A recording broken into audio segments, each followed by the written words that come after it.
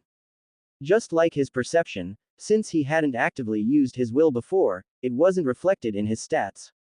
I truly have to increase my will. He couldn't help but notice how low his will was compared to his other stats. By simply engraving just one rune, Atticus still felt the effects of low will, even after drinking the potion. He found himself second-guessing every action he wanted to take. If not for his stubborn nature, Atticus might have given in to the temptation to lie down on the floor and sleep. Shaking off the feeling, he closed his eyes and entered a meditative state, seeking to calm his mind. He replayed everything that had happened to him in his thoughts, the reasons why he needed to grow stronger, the infuriating face of the man who had shot him, the burning desire to turn that man's face into mush. As he imagined these scenarios, Atticus gradually began to regain his motivation. He knew why he wanted to become stronger: to ensure that the painful events from his past life did not repeat themselves, to protect his loved ones, and to make the person who had killed him and sent him here pay. Atticus took a deep breath, one that cleared his mind of any unnecessary thoughts. Then, he began absorbing mana, determined to increase his strength. Inside a training room, a young girl could be seen sleeping on the floor in one corner, surrounded by scattered broken parts of robots. Her body was battered, with bruises covering her and already healing violet-colored marks marring her skin. Dried tears streaked down her cheeks. The room was enveloped in silence, with only the sound of a ticking clock breaking it. As the clock struck precisely 5, as if programmed into her very being, her eyelids flickered open, revealing her blood-red eyes. Aurora opened her eyes and immediately attempted to rise, but the pain coursing through her body was unbearable, causing her to emit a groan. Her legs and hands ached, every part of her body in pain. Despite the agony, she forced herself to stand. Only she knew what would happen if she was late. Using the wall behind her as support, she struggled to her feet, her legs trembling uncontrollably throughout the process. She retrieved the pair of gauntlets from beside where she had slept, and began to make her way out of the training room. Every step she took sent a hellish wave of pain through her body. With how advanced the world had gotten, healing all of this was just one potion away. However, to ensure one received the full benefits of training, it wasn't recommended, unless, of course, if the training wasn't as grueling as what Aurora went through every day. Healing oneself would mean mending the muscles, effectively healing everything and leaving no opportunity to adapt and grow stronger. Her body arching, she made it to the door and went out. The next few minutes was a testament to her dedication and willpower. She navigated through the camp and entered another building, entering a training room within. Leaning against the wall to catch a brief respite, she prepared herself for another grueling day. After a few minutes, a man entered the room, his presence imposing and commanding. His piercing blood-red eyes immediately spotted Aurora resting against the wall. Aurora, who had noticed Rowan's entrance, flinched and quickly stood upright. She forced her trembling legs to carry her toward him, her entire body quivering. Rowan's cold gaze followed her every movement, not uttering a word. As she reached his front, Rowan spoke, his voice frigid, "Attack." Aurora shivered upon hearing the command, fully aware of the consequences of disobedience. Summoning her strength, she equipped her gauntlet, enhancing her body with mana and pushing her bloodline to its maximum limit. Flames enveloped her body in a fiery burst as she dashed toward Rowan at a blistering speed. As she closed in, she concentrated all her power in her hands and delivered a powerful punch. Rowan remained unmoved, his expression unchanged. He simply raised his right hand in the direction of her strike. As the attack landed, there was no explosive impact, no shockwave, instead, the attack fizzled out as if it had met an impenetrable wall. Immediately, a powerful punch followed, striking Aurora with explosive force, sending her hurtling through the air. She collided with the wall on the opposite side of the room. Not missing a beat, Rowan's words followed, again, his voice demanding compliance. This grueling training regimen was what Aurora endured every day. After a few hellish hours, late at night, Aurora could be seen struggling to move, relying on the walls of the camp building for support as she made her way back to her dorm after the intense training session. Unbeknownst to her, piercing blue eyes were observing her every move. Atticus maintained a safe distance, ensuring that she remained unaware of his presence. He stared at Aurora's struggling figure, his expression neutral. This was his way, indifferent to those he didn't consider family or friends. There was no relationship whatsoever between him and Aurora that would warrant him to help her. This was how he had always lived his life and how he intended to continue living it. Atticus clenched his fist so hard that blood started dripping. So why am I angry? He thought. The next day, Atticus woke up and went through his normal routine before heading to the morning training session as usual. He met Nate and Lucas on the training ground, and they exchanged brief greetings with him. Nate, after losing to Eric, seemed to have been humbled. He was not as boastful as usual, appearing calm and quiet, occasionally looking at Eric with determination. Lucas, though, was happy about Nate's changed attitude. He had grown frustrated with always having to rein him in whenever he wanted to do something foolish. Despite this change being at the cost of Nate's loss, he was still glad about his friend's change. Atticus briefly shifted his gaze away from the duo and scanned the training grounds, searching for a particular red-eyed girl. However, no matter how much he looked, he couldn't find her. Despite waiting until 6 a.m., Aurora had yet to appear. She missed today's training session too, Atticus noted. At exactly 6 a.m., Elias as usual walked into the training grounds and immediately commenced their training session. Throughout the course, Atticus was completely lost in thought, struggling to understand the nagging feeling that persisted in his consciousness. Despite being distracted, he still reached the starting line first, leaving the rest of the trainees in his dust. Upon reaching the finish line, Atticus began walking away before Elias even spoke. Elias didn't stop him, seeing no need to do so. After the training session, Atticus returned to his room and took a shower. But despite feeling refreshed physically, something continued to bother his consciousness. In an effort to dispel the unsettling feeling, he decided to train. Upon entering the training room, he sat down cross-legged, closed his eyes, and began meditating, attempting to clear his mind. After a few minutes, he opened his eyes in frustration. What's wrong with me? He thought. He closed his eyes again and tried to focus inwardly, repeating in his mind, concentrate, concentrate. However, after a few moments without any progress, the nagging feeling still persisted. Fuck, he muttered and stood up, leaving his room. Later that night, Aurora, with her usual struggling gait, leaned on the walls of the camp building to support herself as she made her way toward her room.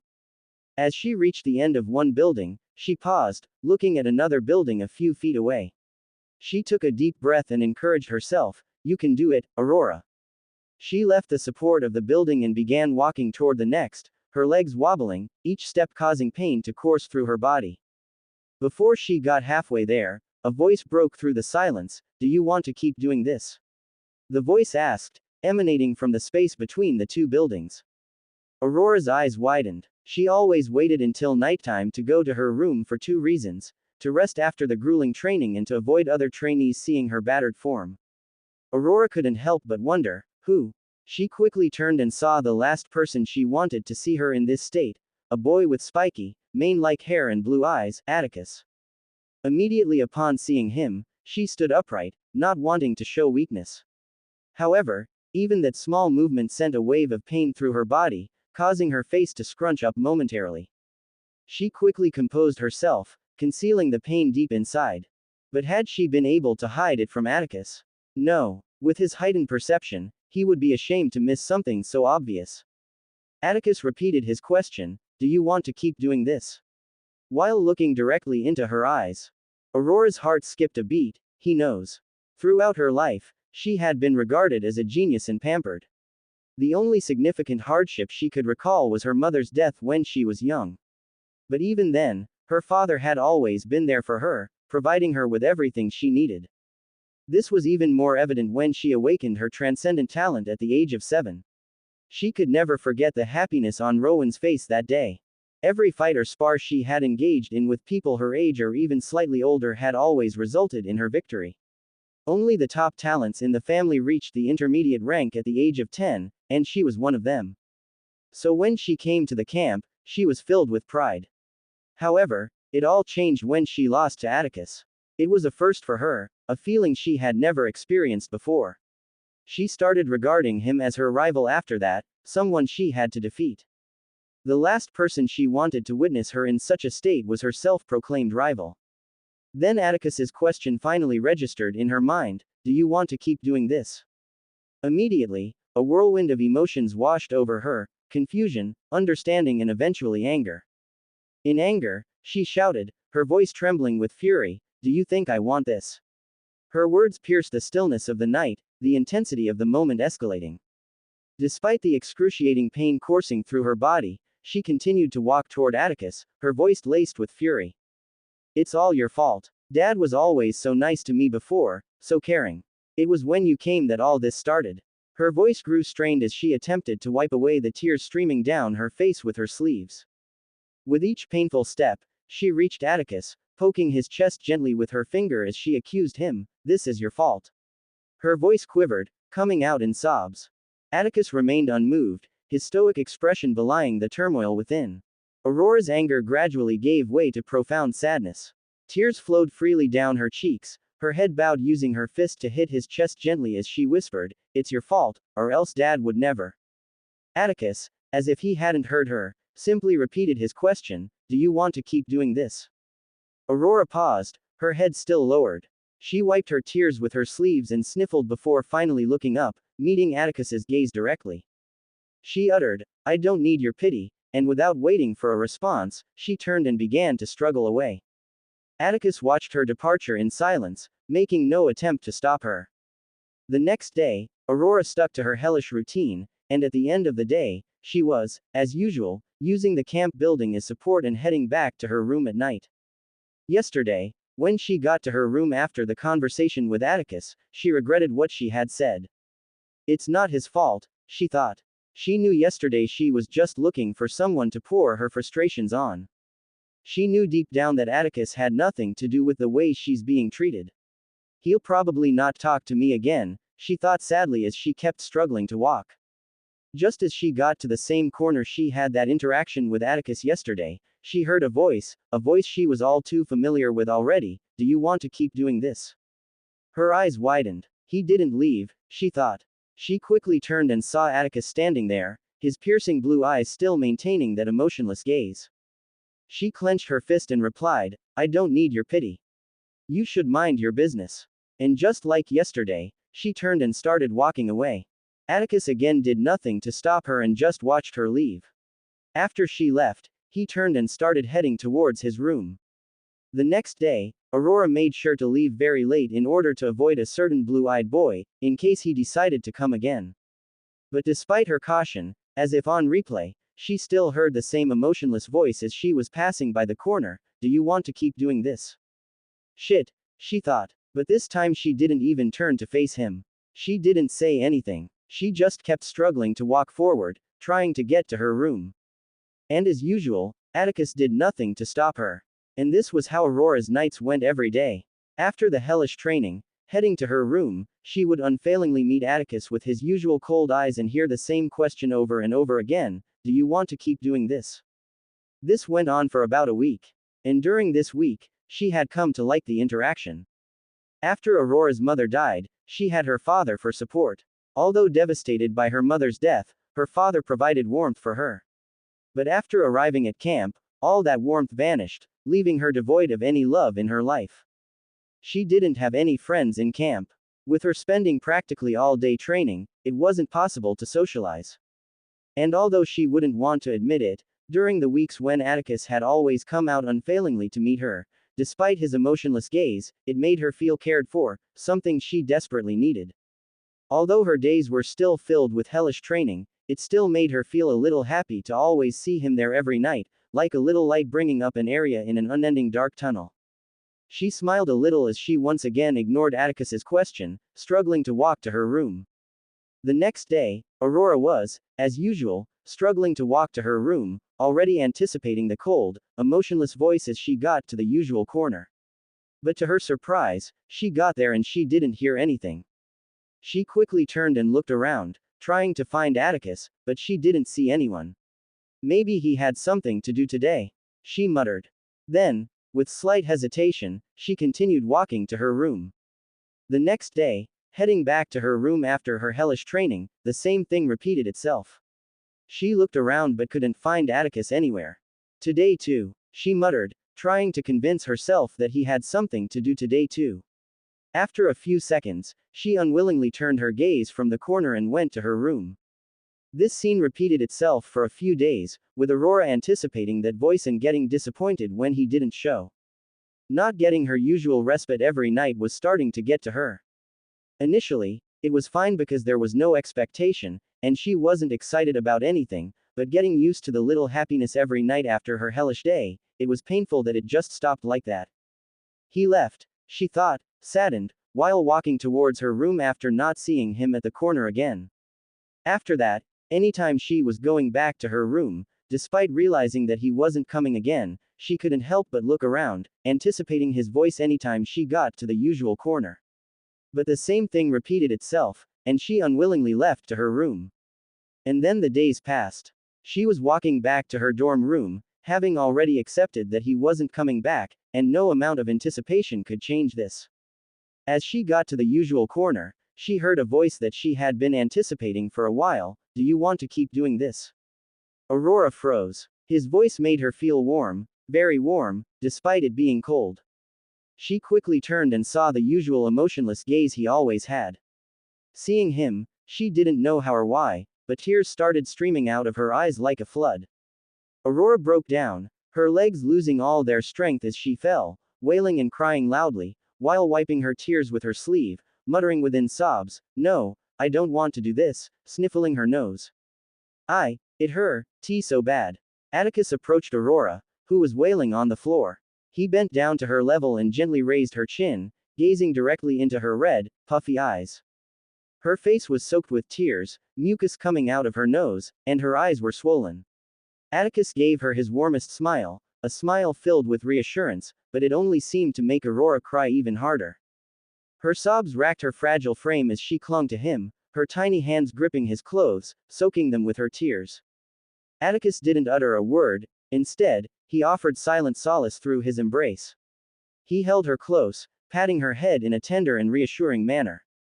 In that secluded alleyway, the only sounds that resonated were the heart-wrenching sobs of a young girl, a testament to the hell Aurora had endured for far too long. After a few minutes of unrestrained tears, exhaustion overcame her. Aurora's cries slowly subsided, replaced by soft, quivering breaths as she drifted into a restless slumber within Atticus's hand. Atticus sighed, What am I doing? He wondered. His decision to intervene in Aurora's matter had taken him by surprise, challenging his self-image of indifference. Carefully, he lifted her fragile form in a gentle princess carry, cradling her against his chest. He carried her to his room and gently placed her on his bed and covered her with a blanket. Aurora stirred slightly, her body instinctively seeking warmth and comfort. Atticus watched her for a moment and with a conflicted heart, he shook his head and quietly left the room, closing the door behind him. He went to sit down on the couch in the parlor, his eyes cold and distant. Why had Atticus done it? Even he didn't have a clear answer. For as long as he could remember, Atticus had always considered himself indifferent towards others, or so he had believed.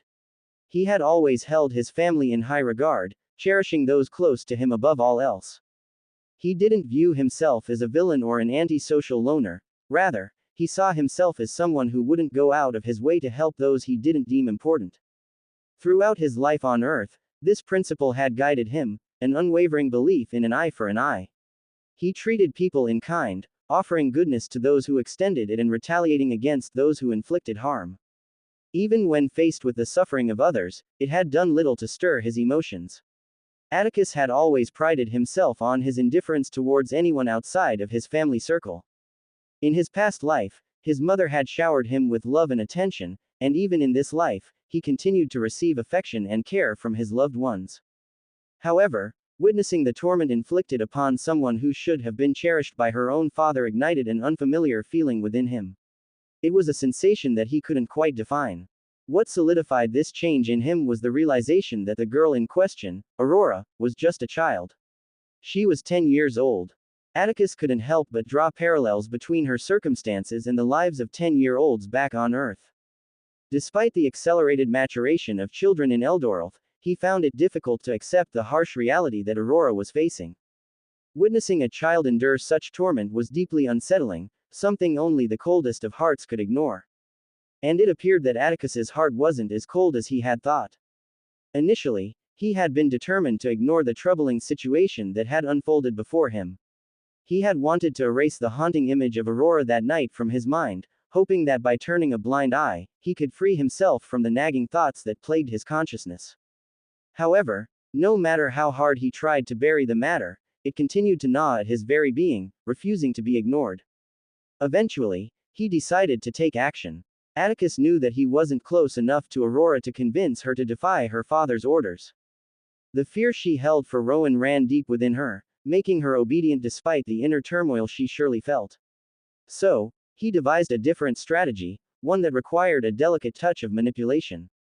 The plan was straightforward. He had observed that Aurora lacked warmth in her life. She had no friends at the camp, her mother was deceased, and her father treated her coldly. Atticus realized that the key to helping her lay in making her yearn for that warmth. During the nights he consistently showed up, Atticus noticed how Aurora slowly started to get used to his presence and even appreciate it.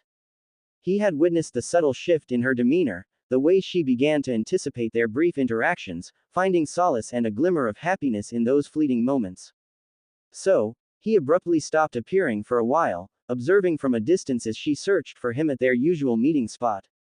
He had seen the sadness that clouded her eyes when he wasn't there, the reluctance with which she eventually retreated to her room when he failed to show. Atticus watched this pattern unfold for several days, realizing that Aurora was reaching her breaking point. It was then that he decided to reappear, pushing her emotions to the breaking point. Now, Atticus sat on the couch, his back against it, and reflected on his actions. He muttered softly to himself, "I guess I'm not so indifferent after all, huh?" It was a reluctant admission, but he had come to terms with the fact that he did care. He let out a deep sigh. "Now how should I handle this?" he muttered, wondering about the best way to handle the situation. Aurora's eyes flicked open, and she found herself sitting up in an unfamiliar bed. She rubbed her eyes with her hand and stretched her body, letting out a cute yawn before taking a moment to get her bearings.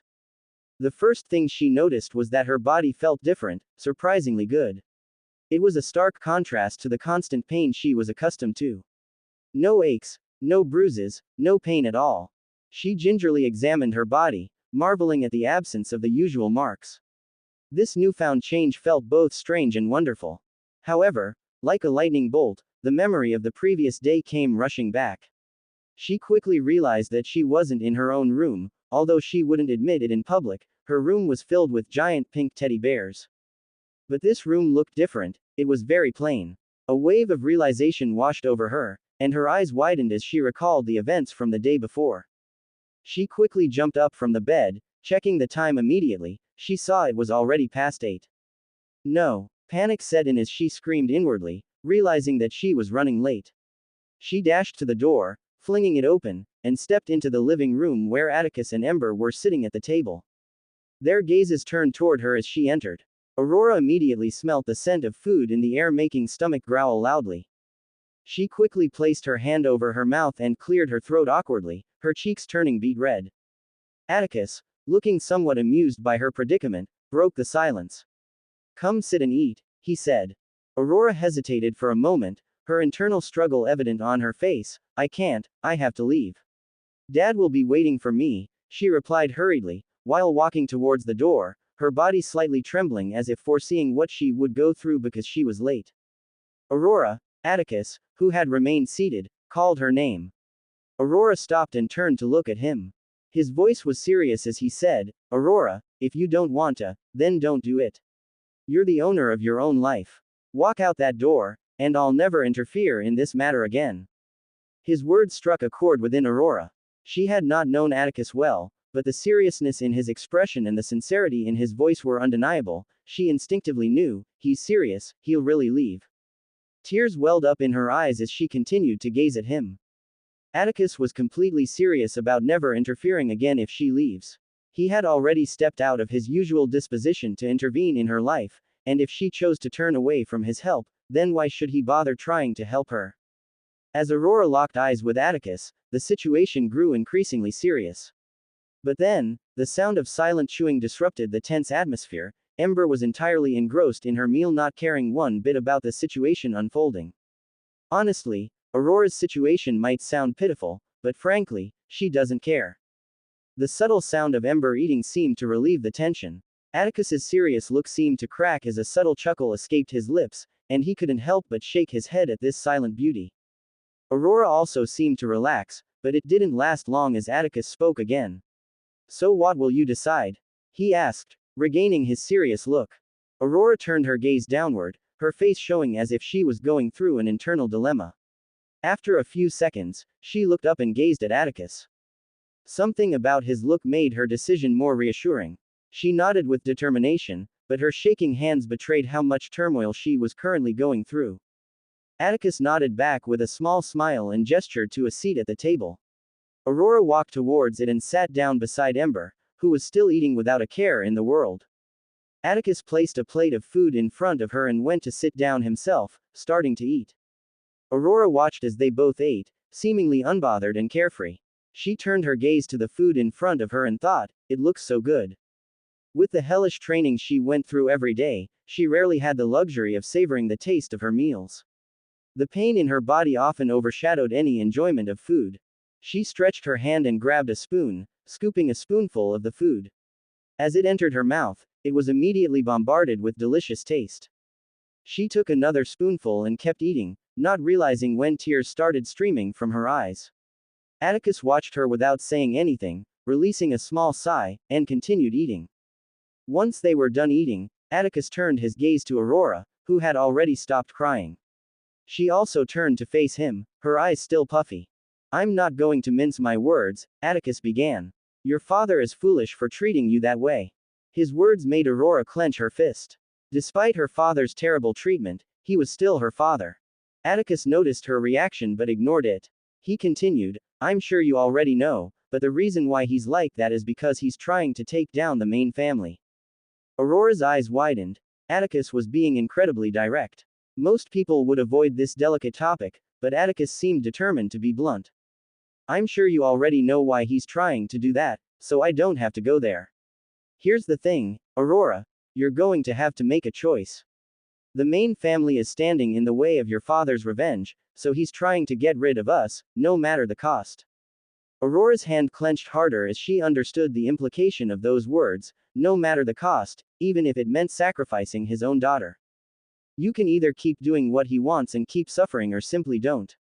You're in the camp, You're a trainee, he can't do anything to you here. So you have 3 years to figure out what you want to do. I won't force you to do anything, this is entirely your choice. But if you choose the latter, despite how cringe this sounds, I will offer you my protection. The next morning, Aurora and Atticus could be seen on the training ground. The day before, Atticus had managed to convince Aurora to ignore Rowan's command. Aurora had reluctantly agreed, although Atticus could still notice her shaking at times. But he left her alone, allowing her to deal with her inner turmoil.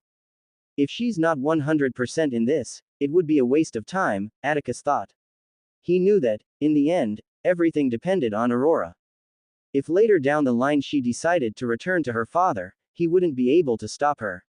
He also recognized that abruptly leaving her father behind would be incredibly difficult. After all, he was her only family.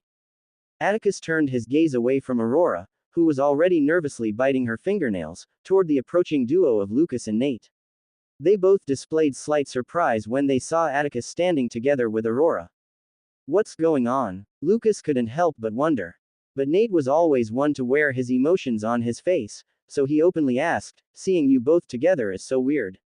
Have you two become friends or something? Lucas couldn't help but internally give his friend a high five. He too was curious. Although he had recently informed Atticus about Rowan, he didn't want to ask him about this situation due to the evident awkwardness. Atticus smiled and replied, I guess you could say that. We're friends. Hearing his words, Aurora froze. When the duo arrived, she hadn't even glanced at them, too absorbed in her inner turmoil. But Atticus' words had an unexpected impact on her. Friends, she muttered inwardly. That word made her happy, too happy, eliciting a small smile from her. What the? Nate exclaimed in surprise, leaving his mouth hanging open. Atticus and Aurora as friends? It was the last thing he expected. They were the first and second ranked in the first year, essentially the fiercest rivals in the class. Everyone had noticed the intense stares Aurora usually directed at Atticus whenever they were on the training ground. What was even more baffling was the fact that Aurora had recently lost to Atticus. Nate had expected their rivalry to intensify after that match. This development was truly unexpected. Lucas raised an eyebrow, thinking, interesting. While he couldn't say for sure what had transpired, he had a general idea of the situation. However, both Nate and Lucas's faces couldn't help but twitch when they realized that Aurora didn't even spare them a glance since they arrived. They all remained awkwardly quiet as the other trainees began to arrive. As they were each arriving, they were each expressing their surprise at seeing Atticus and Aurora together. Just like Nate, they had expected Atticus and Aurora's rivalry to grow stronger, especially after Aurora's loss in the combat challenge. However, all they could do was gossip and whisper amongst themselves, none of them having the balls to approach Atticus and Aurora. At 6 a.m., Elias promptly arrived at the training grounds, and he couldn't help but smile upon seeing Aurora looking far less worn out and battered than usual. He glanced at Atticus, and his smile widened. He could guess what had happened. Without wasting any time, they delved into the training session. It was Aurora's first time going through the course at full strength. Despite being weaker than Atticus, she still outclassed the other trainees. With the brutal training she had gone through, she couldn't be compared with the rest of the trainee. Aurora closely followed behind Atticus, leaving the rest of the trainees far behind. Atticus turned to see Aurora keeping up with him. She was keeping an eye out for traps, and as she turned, she caught his gaze and spoke, "What are you looking at?" Atticus smirked and suddenly picked up the pace, swiftly sparking a competitive spirit in Aurora. She immediately pushed herself harder and started running after him, trying to win, but she eventually struggled to keep up and was left in the dust. Atticus reached the finish line after an hour and took a few seconds to catch his breath. Elias greeted him with a smile, "Well done, you're improving quickly." He couldn't help but compliment Atticus on his rapid growth. Atticus was now able to finish the course in just 1 hour, a stark contrast to the 3 hours he usually allotted for the other trainees. Thank you, Atticus replied and decided to wait a while to see if Aurora would make it back. After about an hour and 30 minutes, Atticus and Elias spotted a petite red-eyed girl emerging from the forest. She looked completely tired, but her determination unwavering, refusing to give up. Elias smiled, pleased with Aurora's progress. He had trained many youths, and it was always a thrill to see them improve.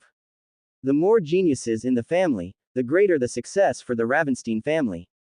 Aurora dropped to her knees as she reached Atticus and Elias. They allowed her to catch her breath, and after a few moments, Elias spoke, a large grin on his face. Good job, Aurora. 50 points for making it within the time limit. At his words, Aurora smiled. She was glad for once to go through normal training. Although her body was aching currently, it couldn't be compared to the brutal training her father subjected her to. After resting for a few minutes, Aurora and Atticus left the training grounds and started walking back to Atticus's room. Aurora was still conflicted and scared that she might run into her father if she went to her room, so Atticus decided to let her stay with him for now. As the duo was making their way back, their path was suddenly blocked by a man. Aurora, seeing this man, instinctively hid behind Atticus as if seeking protection. Atticus looked at Finn, his gaze frightening. He hadn't met Finn before, but seeing the way Aurora reacted when she saw him, there was no other explanation needed. Finn sighed upon seeing Aurora like this. Even he didn't like the way Rowan treated his daughter. It was far too brutal. But what could he do? Rowan was his master, and his words were law. He had no choice but to listen. Young miss, Master Rowan requests your presence, he spoke. Aurora didn't answer. She just kept holding onto Atticus's sleeves, shivering slightly. Atticus didn't speak either, not uttering a word. Finn, not getting his answer, spoke again, you know what will happen, but was interrupted as Atticus suddenly started walking away. His gaze was forward, absolutely ignoring Finn's existence. He dragged Aurora with him as he walked. When Finn had blocked their way, he didn't even acknowledge his presence. He completely disregarded him and only spoke to Aurora. So why then should he bother to acknowledge Finn's presence? Finn blinked, completely bewildered. Was I just ignored? A subtle chuckle escaped his lips. He, a master rank, a rank achieved by only a select few in the human domain, a rank earned through blood and sweat, was being ignored by a 10-year-old child. Ah, it's unfortunate, but this is the world you live in, Finn, he thought. What gave Atticus the audacity to do such a thing to someone who could crush him like an ant? It was power. And Finn knew this. Sure, he was under a mana contract and couldn't harm Atticus in any way, but there were many ways to make life hell for Atticus in the camp. However, would he dare to do such a thing? No, not even Rowan, his master, could, so who was he to challenge the main family's power? The power of the main family was absolute. Without a paragon rank, Rowan knew what he was doing was all a waste of time, which was why he was thrilled when Aurora awakened her transcendent talent. Finn couldn't help but shake his head with a chuckle, while gazing at Atticus and Aurora's backs as they left. You've suffered, Finn, he thought to himself as he turned to leave. In an office, Finn stood bowing in front of Rowan. He had just reported what happened when he went to fetch Aurora. Rowan frowned. Aurora dared to disobey him. His aura radiated outwards, showcasing his Grandmaster aura. The aura pressed down on Finn, making him kneel. The disparity between a master and a Grandmaster rank was just too much, he couldn't even fight against the aura. I'll get her myself, Rowan said coldly, his voice chilling. Let's see if she dares defy me. And as he was about to stand, something suddenly clicked in his head. He sat back down, trying to piece together the information. What was it that they really needed? Yes, a paragon. But what else? It was something every person fighting a war needed, information about their enemies. And how could they get it? It was by planting a spy. He desperately needed a spy in the main family. Every single servant working for the main family was under strict mana contract. He had tried countless times, but it was impossible to sneak someone in. From the information he had gotten from Finn, he knew that it was Atticus who helped Aurora. And from the way Finn reported that she was acting, it was obvious that Atticus was protecting her. He must have promised to protect her, that was why she gained the courage to defy his orders. Sure, he couldn't do anything to them in the camp as they were trainees, but what about after camp? What was his plan then? How would he protect her? There was only one way. Take her back to the main family estate, a perfect position for a spy. Rowan knew his daughter more than anyone else, even herself. Regardless of whatever courage she must have gained, no matter how much she had grown, in his presence, she didn't dare defy his words. The plan was simple. Leave her and let her gain their trust, and then turn her into a spy. Rowan's mouth seemed to curl up a little bit as he came to this conclusion. He immediately retracted his aura and instructed Finn, from now on, don't do anything to them. Just leave them be, he said.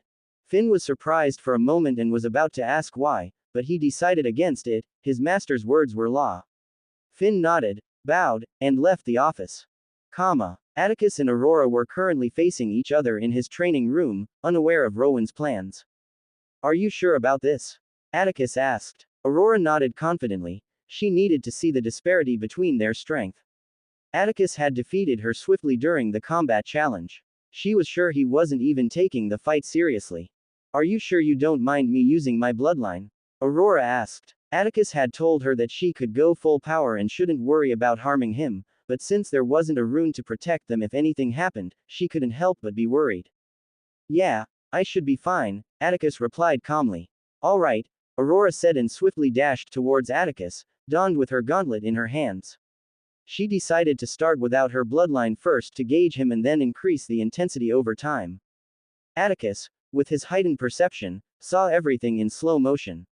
He saw her shifting her center of balance to her left leg, her tensing of the muscles in the same leg, and deduced, spinning kick with her right leg, immediately. Closing the distance with astonishing swiftness, Aurora sent a spinning kick with her right leg at fast speed towards Atticus's head. He was already expecting this and simply took a large step forward at a speed Aurora couldn't comprehend, giving her left leg a simple kick that made her lose her balance and fall on her butt with an undignified thud. Aurora sat on the floor, not having gathered herself yet, thinking, what just happened? She turned her gaze and saw Atticus standing in the same position as before with a nonchalant look on his face. Her face turned beet red in embarrassment as she quickly stood up. Again, she said, and utilizing her bloodline powers, her body was immediately set ablaze, flames flickering with intensity. She dashed towards Atticus at flaming speed, throwing another kick with thrice the speed as before. Her leg cut through the air at a fast speed, and just as she was about to hit, Atticus's body shifted backward. It wasn't as if his leg moved, it was like he simply slid back, easily evading Aurora's strike. Undeterred, Aurora kept releasing punches upon punches, kicks upon kicks, and Atticus simply evaded everything easily, his movements simple and graceful. After a while of intense battle, Aurora fell down due to exhaustion, her chest rising and falling as she lay on the ground, breathing heavily. Atticus quickly retrieved water from his space ring and offered it to her. She grabbed it and started drinking the water quickly. He chuckled, watching her, and remarked, "You couldn't even hit me once. How are you so tired?" He teased, making Aurora choke on the water. She coughed a few times, stood up, and gave a pathetic attempt at justification, "It's because I haven't gotten serious yet."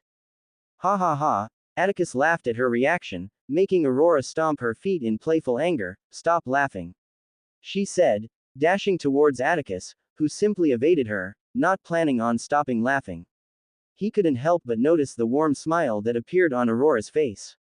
Inside a dimly lit room, a lone figure could be seen sleeping on the bed. The room itself was devoid of any personal touches or decorations, giving it a stark and plain appearance. The only sound breaking the silence was the steady ticking of a clock on the wall. As the clock's hands reached 4:30, the figure's eyes flickered open, as if programmed. Atticus sat up, stretching and letting out a long, drawn-out yawn. After a moment, he swung his legs over the side of the bed and stood up, covering his mouth as he let out a smaller yawn. However, he suddenly stopped, a sense of unease lingered in the back of his mind. Why do I have a bad feeling about today? Atticus pondered for a moment. After some contemplation, he decided to dismiss the feeling and headed to the bathroom. He approached the wall-mounted mirror, toothbrush and toothpaste in hand, and began brushing his teeth. As Atticus looked at his reflection, he couldn't help but admire the changes he had undergone over the past 6 months at the camp. His physical transformation was evident to anyone who had known him before. He had experienced a noticeable growth spurt, gaining several inches in height. His physique had become more defined, with his muscles noticeably firmer and compact. The crowning achievement was the emergence of chiseled six-pack abs adorning his stomach, a testament to the rigorous training he had undergone. However, it wasn't just his body that had undergone a remarkable transformation. Atticus's face had become the epitome of male beauty. His features were finely chiseled, with a jawline that could cut through stone. His piercing blue eyes seemed to hold a predatory gaze, like that of a fierce and determined hunter, giving him an aura of irresistible allure. Atticus gave himself a smirk, revealing his pearly white teeth. Damn, I'm handsome, he couldn't help but comment, letting out a chuckle as he continued brushing his teeth. Following his morning routine, he engaged in an hour of training. After a few minutes, he left the training room, donning a casual outfit. Let's see how much I've progressed, he thought and immediately muttered, status, causing a holographic interface to materialize in front of his face.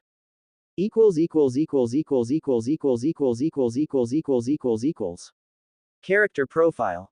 Name: Atticus Ravenstein. Age: 10. Gender: male. Race: human. Attributes: strength: 60. Agility: 63. Endurance: 70. Vitality: 66. Intelligence: 23. Perception: 9. Charm: 20. Will: 4. Level: intermediate plus. Talent: mythical. Bloodline: primordial elemental bloodline. Level 2. Fire: 17.1%. Air: 16.5%. Water: 14.3%. Earth: 16%. Abilities: innate skills. Conceal potential. Mythical. The ability to conceal your level from anyone regardless of rank. You may choose what level you want to be shown.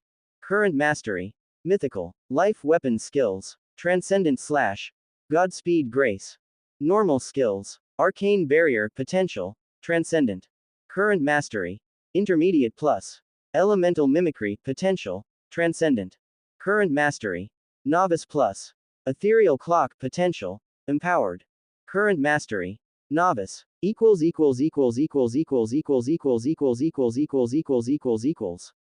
Atticus smiled as he gazed at his stats, relishing every increase in his strength. He thought to himself, I'm very close to breaking through to the advanced rank. He had been relentlessly absorbing mana for months and the anticipation of this breakthrough excited him. He was looking forward to the changes it'll bring. After checking his stats, he left his room and he entered the parlor, where he found Aurora lounging carelessly on the couch. A trail of drool escaped from the corner of her slightly parted lips. The blanket was haphazardly draped over her torso, leaving her legs exposed. Her right leg rested comfortably on the couch, while her left leg dangled over the edge, reaching towards the floor. Atticus couldn't help but chuckle at the sight. Over the past 2 months, since their encounter with Finn, Rowan hadn't bothered them again. Atticus had his suspicions about the reason but ultimately decided to let it go.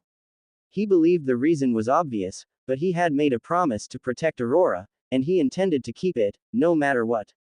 Atticus materialized a bead of water from his palm and shot it towards Aurora's face while she was sleeping soundly on the couch. The droplet hit her face, causing her to jolt awake, disoriented and caught off guard. She tumbled off the couch, landing on the floor with a surprised, "What?" as she tried to clear her drowsy eyes. Blinking away the sleep, she looked around, trying to make sense of her surroundings. Atticus couldn't help but chuckle at her bewildered state. We're going to be late for training, sleepyhead. Aurora's eyes narrowed as realization dawned on her. He had poured water on her. With a swift motion, she channeled her bloodline power, turning the water into steam in an instant. She swiftly dashed towards Atticus, who was still chuckling, and already moving away, determined to teach him a lesson. Come back here. After a few minutes, they both made their way to the training grounds. Today was the day of the combat challenges, and the trainees were determined to change their ranks. They were all already waiting at the training grounds, intending to get through the course swiftly and focus on their challenges. Each of the trainees had adapted remarkably during these 2 months, with each radiating an aura incomparable to when they first entered the camp. Atticus found Lucas and Nate and greeted them with a nod. Nate appeared really calm today, standing at the forefront of the trainees, not saying anything, with a calm look on his face. Atticus didn't even need to ask to know what he was thinking about. After a few moments, Elias arrived at the training grounds. Listen up, he said. Hearing him speak, the trainees all stiffened. Why was he addressing them? They knew it was usually bad news when Elias addressed them. Damn, one of the trainees muttered, which seemed to represent the mood of all the trainees. Elias smirked and continued, once again, you've all adapted wonderfully this past months. Good job, he praised. About 50% of the trainees were able to make it down the finish line now. Every single trainee in the training ground started grunting and shivering hearing his words. They knew where he was heading to. Elias's smile widened. Yes, get ready for a change tomorrow. I'm only giving you the grace of today because of your combat challenges. The trainees all let out a sigh of relief, at least he wasn't totally evil. Elias chuckled at their reactions, he always loved teasing the youths. Now move. We don't have all day, he instructed, and the trainees listened, starting to run up the mountain. In a spacious forest clearing, a massive imposing ship stood. Before the ship's open cargo door, a procession of individuals had lined up respectfully on either side, creating a clear path inside. At the far end of this line, an inconspicuous platform suddenly emitted a bright green glow and two men materialized on the platform and descended from it. The first man had a commanding presence, and an unsettling aura seemed to emanate from him, sending shivers down the spines of those nearby. He had a crown of lustrous black hair, neatly styled and flowing down to his broad shoulders. His well-groomed goatee framed his serene face, and he wore a traditional Chinese robe that draped gracefully around his body. This man was Alvis, the head of the Obsidian Order branch in Sector 3. The second man had jet black hair that cascaded like a raven-hued waterfall, framing his sharp features with an almost regal allure. His green eyes burned with an intense fire. Each strand of his hair seemed to carry a hint of the wind's whisper, indicating his mastery of an elemental power. This man was Ronid, the head of the Obsidian Order in Sector 4. As soon as they appeared, everyone present greeted them in unison with bowed heads, exclaiming, "We greet the branch heads." However, Alvis and Ronid continued moving forward as if not acknowledging the greetings. Alvis wore a cold expression, clearly in a bad mood. Ronid noticed this, smirked and remarked, "Oh, stop brooding, Alvis. We were eventually going to go to war with them. Isn't it better it happened earlier?" he said with a smile. Alvis glanced at Ronid, clearly dissatisfied. "Do you know the amount of resources and lives we lost in this war that you involved all of us in without any warning? It was a lot. I lost a quarter of my forces in Sector 3, each with strength that will be useful on the day," he retorted. Ronid frowned. "So what were you expecting me to do? Allow the killer of my son to go scot-free?" he replied. "Yes, that was exactly what you should have done, leave it be. They were all going to die eventually, you set back the order with your actions," Alvis replied sternly. Tensions flared briefly, and both men released their auras, but before it could escalate further, Hugo approached with a differential bow. "We're ready, Master Alvis," he said. This interruption diffused the tension, causing Ronid to turn away with a snort, and Alvis retracted his aura. Alvis turned his gaze to Hugo. "Good. As soon as he activates the artifact, get us there immediately," he ordered. Hugo nodded and bowed. Without further ado, they entered the ship, with Ronid's laughter echoing in the air. "Finally. After all the trouble those white-haired bastards have caused us, we're going to hit them back where it hurts. Ha ha ha." The mountain where the Raven camp was established was discovered by the third family head of the Ravenstein family. The mountain held great sentimental value for the family. It had no remarkable features, there were no ancient dragons sealed within, nor were there any overpowered treasures to be found. Even the mana surrounding the mountain was subpar at best, without any external influence. So, why did the next generation of Ravensteins receive their training there? The reason was simple. It was where the first paragon rank of the Ravenstein family had emerged. During that time, the Ravenstein family had etched their name into the history of the human domain as one of its rulers. Since then, the Ravenstein family had been faithfully maintaining the mountain, considering it an integral part of their heritage. In the heart of the mountain, the arena where the trainees had their combat challenges every 3 months was completely empty. The challenges were scheduled for later, around 10 a.m., so it wasn't surprising that the arena was currently vacant. The arena had only one entrance, a large double door that all the trainees used to enter. It was currently wide open in anticipation of the trainees. On the opposite side of the door stood an ordinary-looking wall. The wall appeared exactly like the walls surrounding the arena. Only those with the most discerning eyes would notice something odd about that part of the wall. The entire wall was covered with runes, including a higher-level illusion rune etched on its surface, making it appear ordinary to the eye. Inside the wall, in a surprisingly spacious space, 3 men were in the middle of a card game. Each of them radiated a master rank aura and had the distinct white hair of the Ravenstein family. Every single wall in this space was adorned with screens, displaying the live stream of every location in the camp. This was the control room where the entire camp was being monitored. The first individual examined his cards carefully and spoke, "Gentlemen, I think it's time to show you the magic of my lucky deck." The two remaining individuals raised an eyebrow, and one of them said, "Lucky deck, huh? We'll see about that," with a chuckle. Despite playing cards, they were all keeping a close eye on every single thing happening in the camp. Multitasking was child's play for people of their strength. Just as the first individual was about to play his card, he suddenly noticed a figure on one of the screens. He turned to look and was surprised to see one of the camp's instructors walking purposefully toward their wall.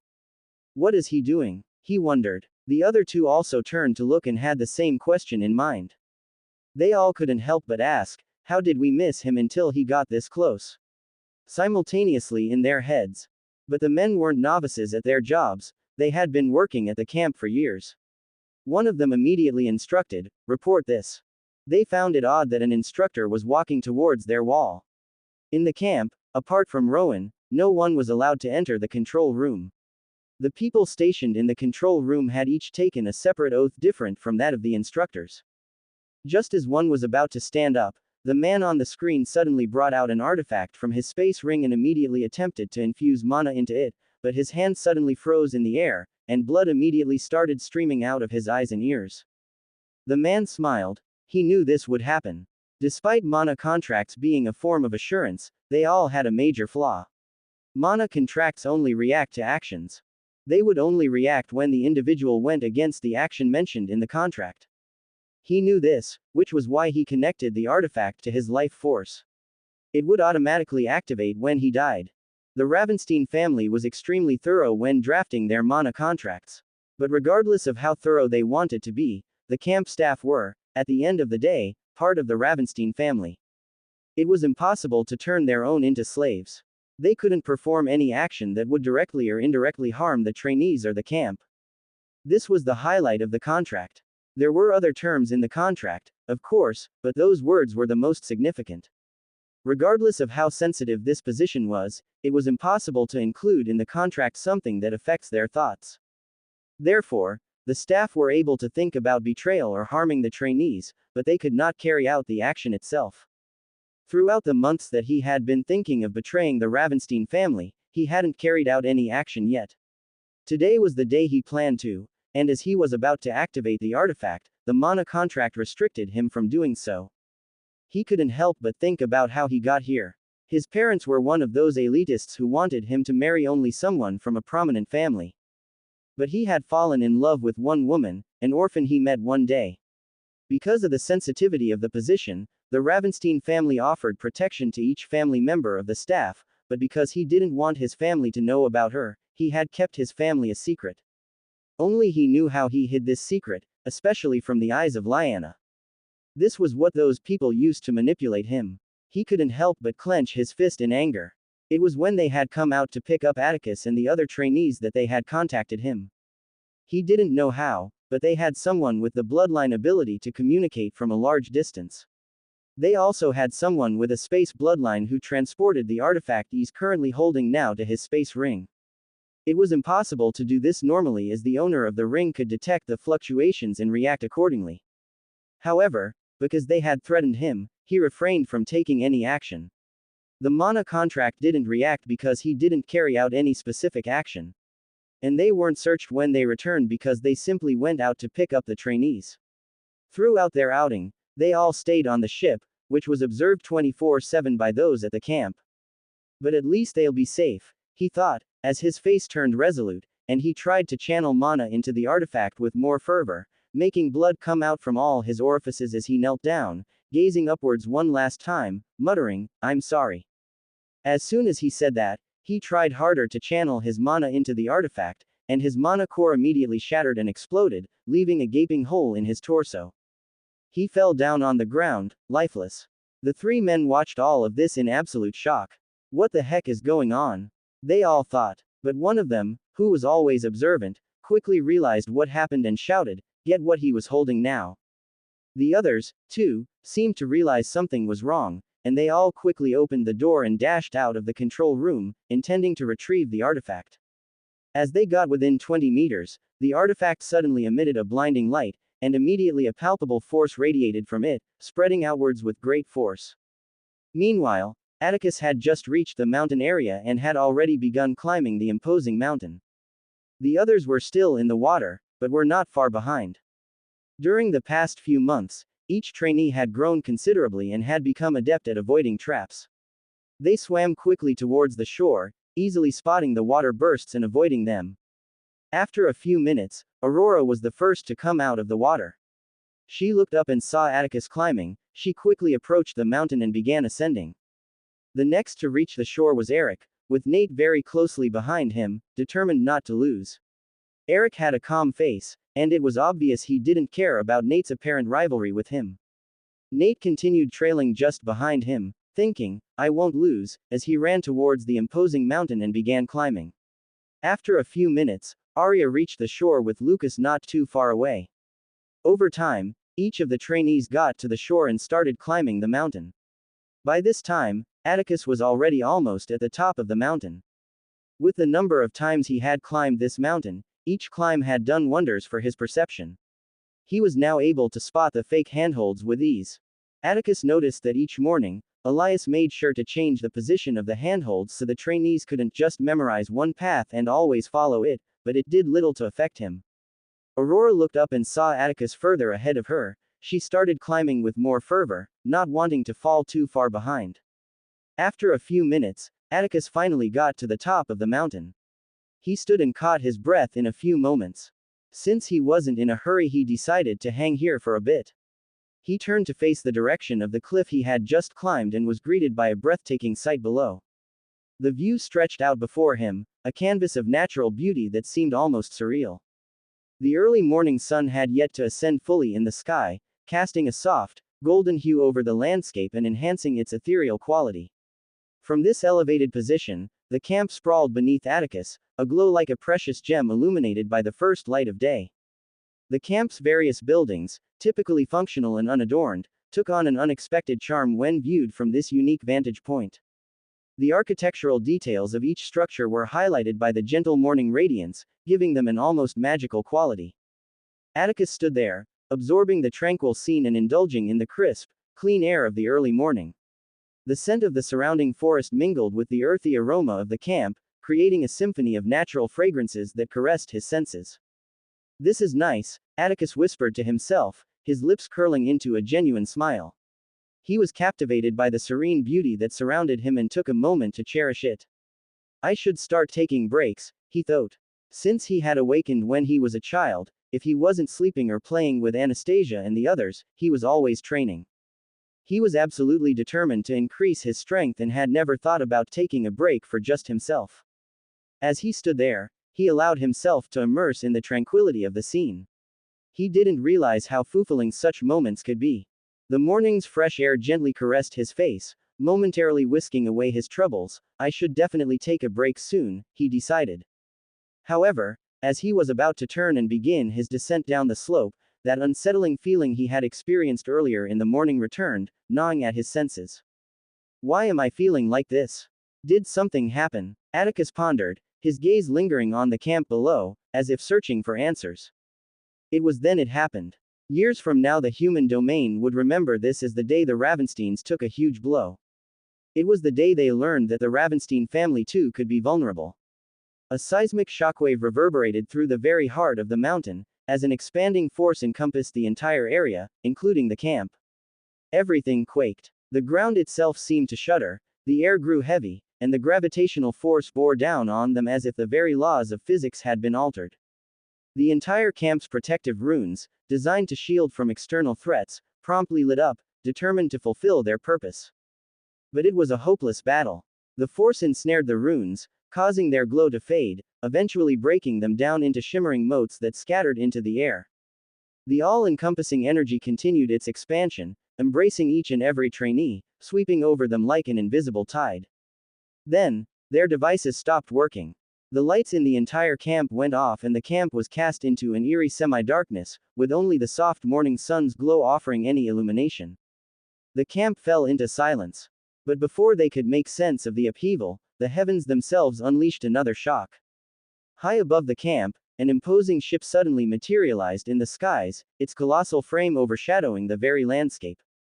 A massive cannon-like weapon protruded from its front, immediately gleaming with an ominous crimson hue. Without hesitation, the weapon fired, sending a palpable laser-like beam slicing through the atmosphere with blinding speed, a burning streak of destruction aimed directly at the mountain. Boom! The beam struck the center of the mountain with cataclysmic force, unleashing shockwaves that rippled outwards in all directions. And at that moment, the air itself seemed to shatter as a colossal mountain plummeted from the skies, its massive form descending upon the camp. As soon as Atticus saw the crimson hue of the ship's weapon, he reacted immediately. The world seemed to slow as his heightened perception operated at full power. He swiftly stimulated his air bloodline with mana, his body became almost weightless. He manipulated the air around his body and moved. His body cut through the air at supersonic speed as he moved towards the cliff, immediately jumping downward.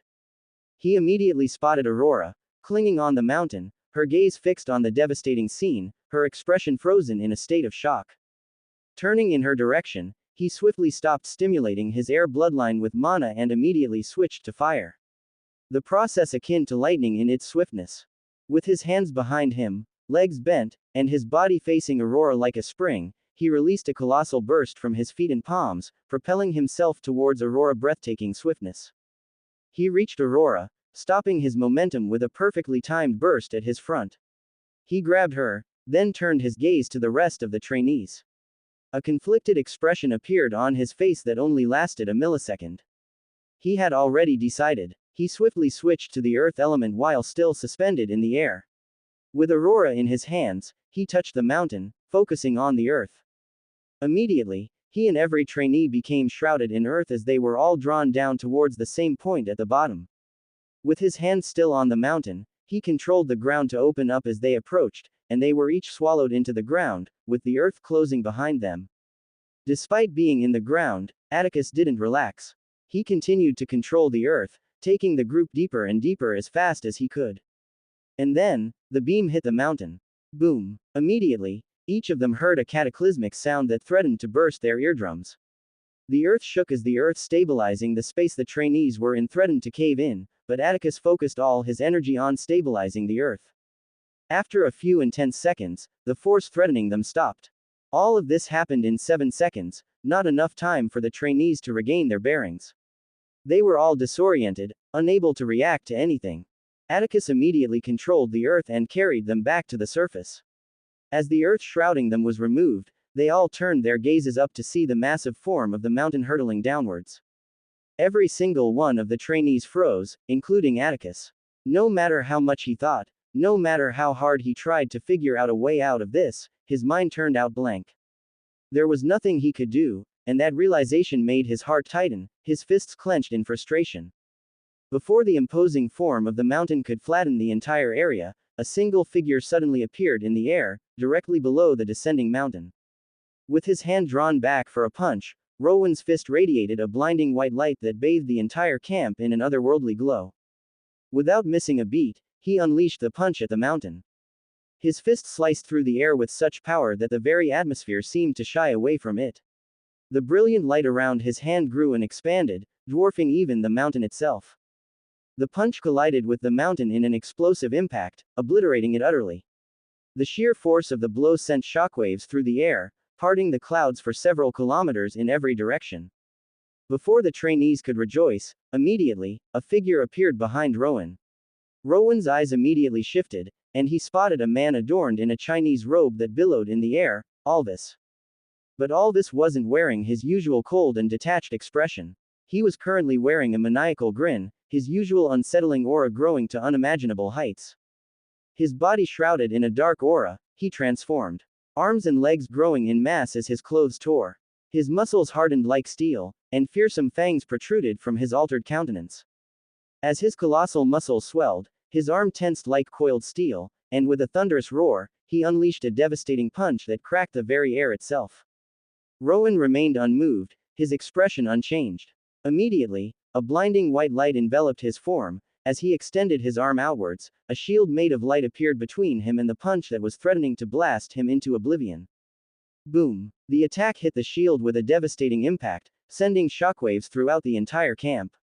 Trees were uprooted, buildings shook, and some of the trainees were sent flying due to the force. Atticus had to control the earth to hold each of the first-year trainees' legs so that they weren't blasted away. As the dust settled, the shield held. Not a single crack. Without missing a beat, another figure appeared behind him, his green eyes blazing with an intense fire. Ronid. He wore another maniacal grin on his face, with his sword pointed skyward. He immediately brought it down in a devastating arc that seemed to cleave through the very fabric of reality itself. Rowan immediately tried to bring out his weapon from his space ring, but his eyes narrowed as he realized he couldn't access it. Acting with lightning-fast reflexes, he immediately manipulated light and molded it into a sword. He parried Ronid's attack with pinpoint accuracy, redirecting the force of the strike. The sheer force of this clash sent shockwaves radiating outwards, leveling several buildings in the camp as if they were fragile constructs in a hurricane. Before Ronid could follow up, Rowan backed up, turning his gaze down at the camp, as if looking at each trainee and staff. They all knew what he was thinking. Everyone would die if these monsters should decide to fight here. He redirected his attention back to Alvis and Ronid, and before they could react, a blinding light emanated from Rowan, covering them up, and in an instant, they vanished. The camp fell into silence. Suddenly, the cargo door of the ship in the air opened from below, and an army of individuals, each bearing the aura of at least advanced rank, descended on the camp. Every single person in the camp was a Ravenstein, and Ravensteins were never cowards. Immediately, from every corner of the camp, be it instructors, clerks, or even librarians, they all came out and started attacking the incoming individuals. A tsunami of attacks was exchanged, immediately lighting up the area. Atticus watched as the attacks illuminated the entire area, his mind operating at a fast speed. How did this happen? Why is this happening? How did they get past our defenses? Who is attacking? Ever since he had gotten to this world and gained this godly intelligence, this was the first time he had ever thought this fast and much at the same time, and what was worse, he couldn't figure out any of the answers to the questions. Intelligence could only flourish if there was enough information. Then, as if turning off a switch, every thought in his head stopped, replaced by only one thought: Ember. Immediately, he turned in the direction of the camp and dashed towards it at a fast speed. Aurora, who saw this, immediately erupted in a blaze and followed him, leaving flames in her wake. Lucas's mind swirled as he looked at the disappearing figures of Atticus and Aurora. He was shocked by the strength Atticus had just shown. None of them were able to react to any of the situations. The beam had hit the middle of the mountain, far away from where they were. If not for Atticus, they would have been blown away by the force of the beam. If not for Atticus, he doubted that any of the trainees would have survived. His face turned resolute as he decided. He had a higher chance of surviving if he was with him. He immediately grabbed Nate's hand, who was still standing frozen in shock, and started chasing the distant figures of Atticus and Aurora, leaving the rest of the trainees who were still lost in their minds. Atticus zipped through the terrain like a comet. Fortunately, the beam had only blown up the middle of the mountain, with the shockwave destroying part of the bottom where they were. As Atticus approached the pool, he didn't slow down, he simply kept running and jumped. While he was in the air, he immediately focused on the water element. As his legs touched the water, it swirled around him, enveloping his legs. He willed the water and started gliding on the surface of the pool at fast speeds, dodging the rocks on the water's surface. In just a minute, he reached the other side and entered the forest area. Debris from the mountain had already destroyed the forest, with lots of trees uprooted. He moved through the forest without stopping for even a second. Some of the traps were still active, but with his perception operating at full capacity, he easily dodged them. Atticus noticed that a piercing headache was starting to affect him. This was the first time he was using his perception at full power for this long. The information he was processing every second was immense. If not for his high intelligence, his brain would have popped. Atticus pushed the pain deep down within him. There were more pressing matters at hand. After 1 minute, he reached the starting line, a stark contrast to the usual 30 minutes it took. He noticed that Elias was not there. He quickly cleared his head of any distractions and kept moving. Where is she? He thought as he ran into the camp. Atticus recalled Ember telling him about the third-year morning training sessions. The third years were only a year away from leaving the camp, and what they needed the most was fighting experience. At the east side of the camp, there was an arena where the third years always trained every morning. Atticus was currently at the north side of the camp. He immediately changed his direction and moved towards the east side of the camp. However, not a second passed, he heard the sounds of people fighting ahead of him. I don't have time for this, he thought frantically. Every second he wasted gnawed at him. The fact that he didn't know Ember's situation clenched his heart. Please be okay, he muttered as he took cover behind one of the buildings. I'll get spotted if I move like this. I have to use it, he decided. Focusing inwardly, he muttered, ethereal cloak, and immediately, a blue glow enveloped him as his presence became faint, and his form seemed to blend into the surroundings. During the month of practice, his mastery over the ethereal cloak art had increased by one sub-level. He was now able to maintain the cloak for a minute when he was moving, and even more if he remained stationary. He immediately emerged from behind the building and started running, passing by the two expert-ranked combatants without being noticed. Normally, with Atticus's subpar mastery of this skill, he would have been spotted easily, especially when he was using it on people with a higher rank than him. However, due to the ongoing fight, the unstable mana in the area shrouded Atticus, making him go unnoticed. As Atticus continued running through the camp, he saw the lifeless bodies of trainees on the ground, some with missing limbs, some with missing heads. The scene pierced his heart. Ever since he had helped Aurora, he had changed his mindset. Although he wasn't as indifferent as before, it didn't mean he would go about helping everyone. Seeing the dead bodies of children was enough to evoke remorse from even the coldest of hearts.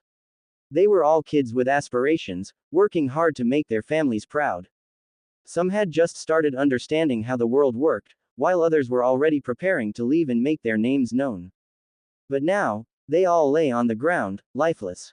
Atticus shook his head, clearing his mind of distractions, but his grip on his hand was so tight that his fist started bleeding. He kept moving toward the east. After running and avoiding many battles, Atticus came across a scene that left his mind reeling. Bodies of trainees littered the floor, and Ember was on her knees, completely battered. Cuts covered her body and face, blood streamed from her broken arm, and her expression was filled with rage, as if she were gazing at a longtime enemy. A gleaming sword was inches away from severing her head. Atticus's expression changed, his gaze frightening.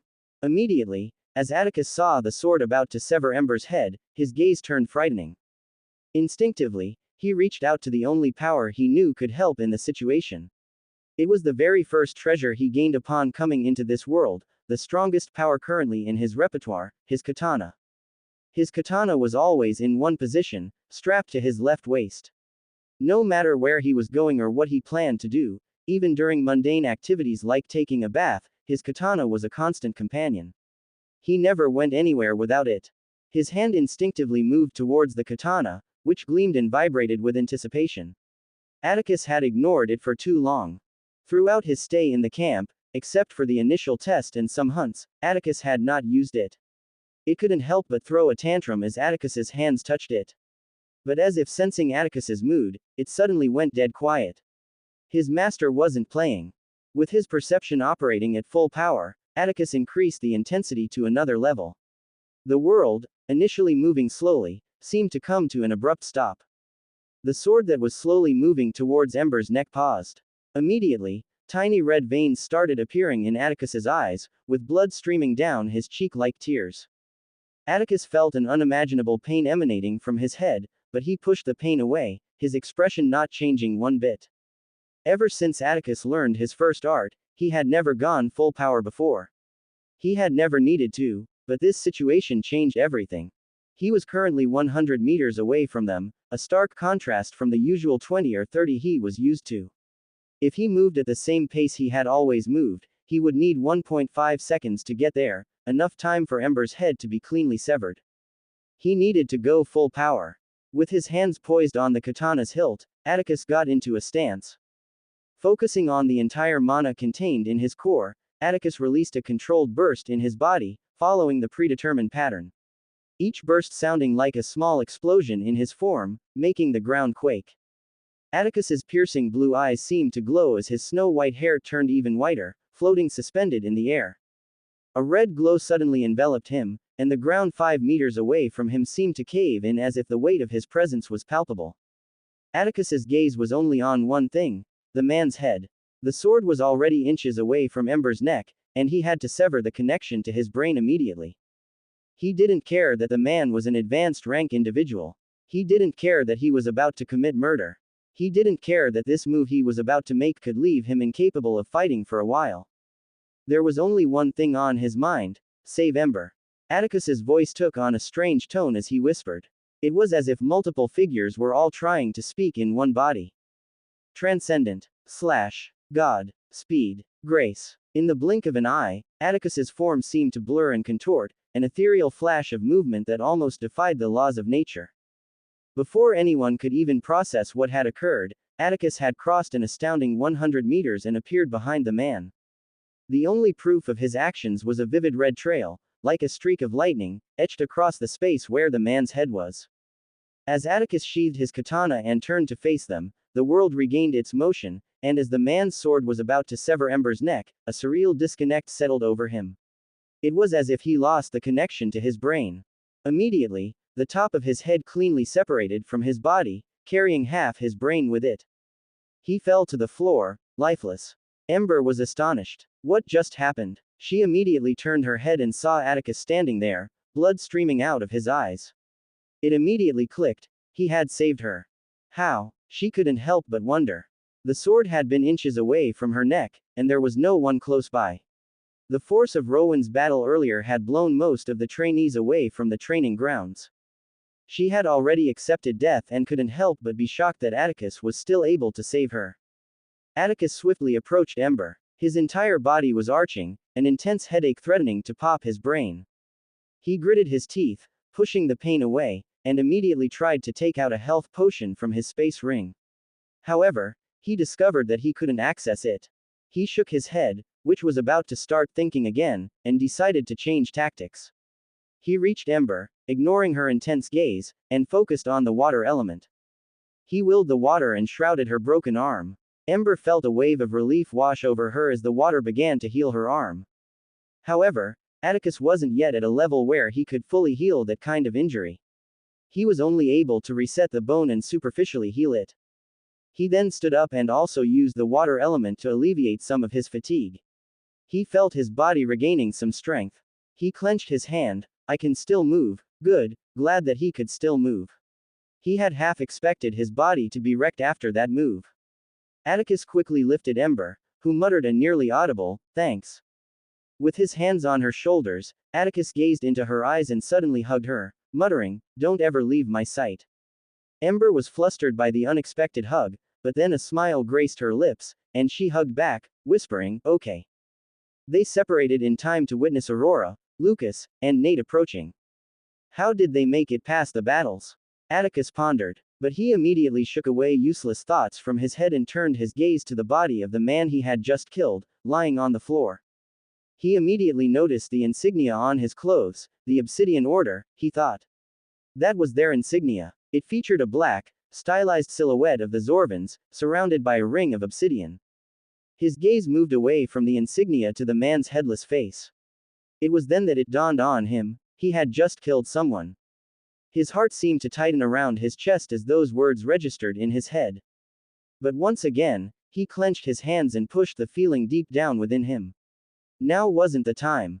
Atticus immediately pondered his next move. This attack on the camp, the enemies, everything about this situation was currently beyond him. He couldn't do anything to affect the situation, and he knew it. Yes, the fact that they attacked the camp was infuriating. Yes, the fact that some of the trainees died was remorseful. Yes, he wanted to crush every single one of their heads in a fit of anger. But did he have the power to do that? No. Did he have the power to obliterate a gigantic mountain with only one punch? No. There was nothing he could do, and he knew it. Shoving down the feelings of helplessness and uselessness that threatened to overwhelm him, he decided on his next course of action. As soon as the trio arrived, Atticus spoke, "We're running away." Our strength is far too little to change anything here. Decide what you want to do. You have 5 seconds before I leave." His words were completely blunt. Nate's expression immediately changed. Run away. He was a Ravenstein. It was ingrained in his very bones to never cower and always face challenges head on. But he wanted them to run away. Never. As he was about to protest, Lucas suddenly gave him a resounding slap on the back of his head, immediately halting Nate's words. He quickly nodded to Atticus, his decision clear. They were coming along. Ember, too, was about to protest. The people attacking them were the Obsidian Order. The same bastards who killed her father. There was no way she was going to run away. But she immediately halted in her tracks as she gazed into Atticus's eyes. He was currently giving her a look he had never given her before. She immediately knew she didn't have a choice in the matter. Ember couldn't help but clench her left hand in frustration. Atticus knew what was going on in her head, but he didn't care. So what if they were the people who killed her father? What would change if she didn't have the strength to do anything? She would be simply killed in a matter of seconds. Atticus was sure that that was what happened earlier. She probably saw the insignia and attacked without even attempting to run away. He wasn't planning on giving her a choice in the matter. Even if he had to carry her unconscious body, he would. He turned his gaze towards Aurora, who immediately nodded.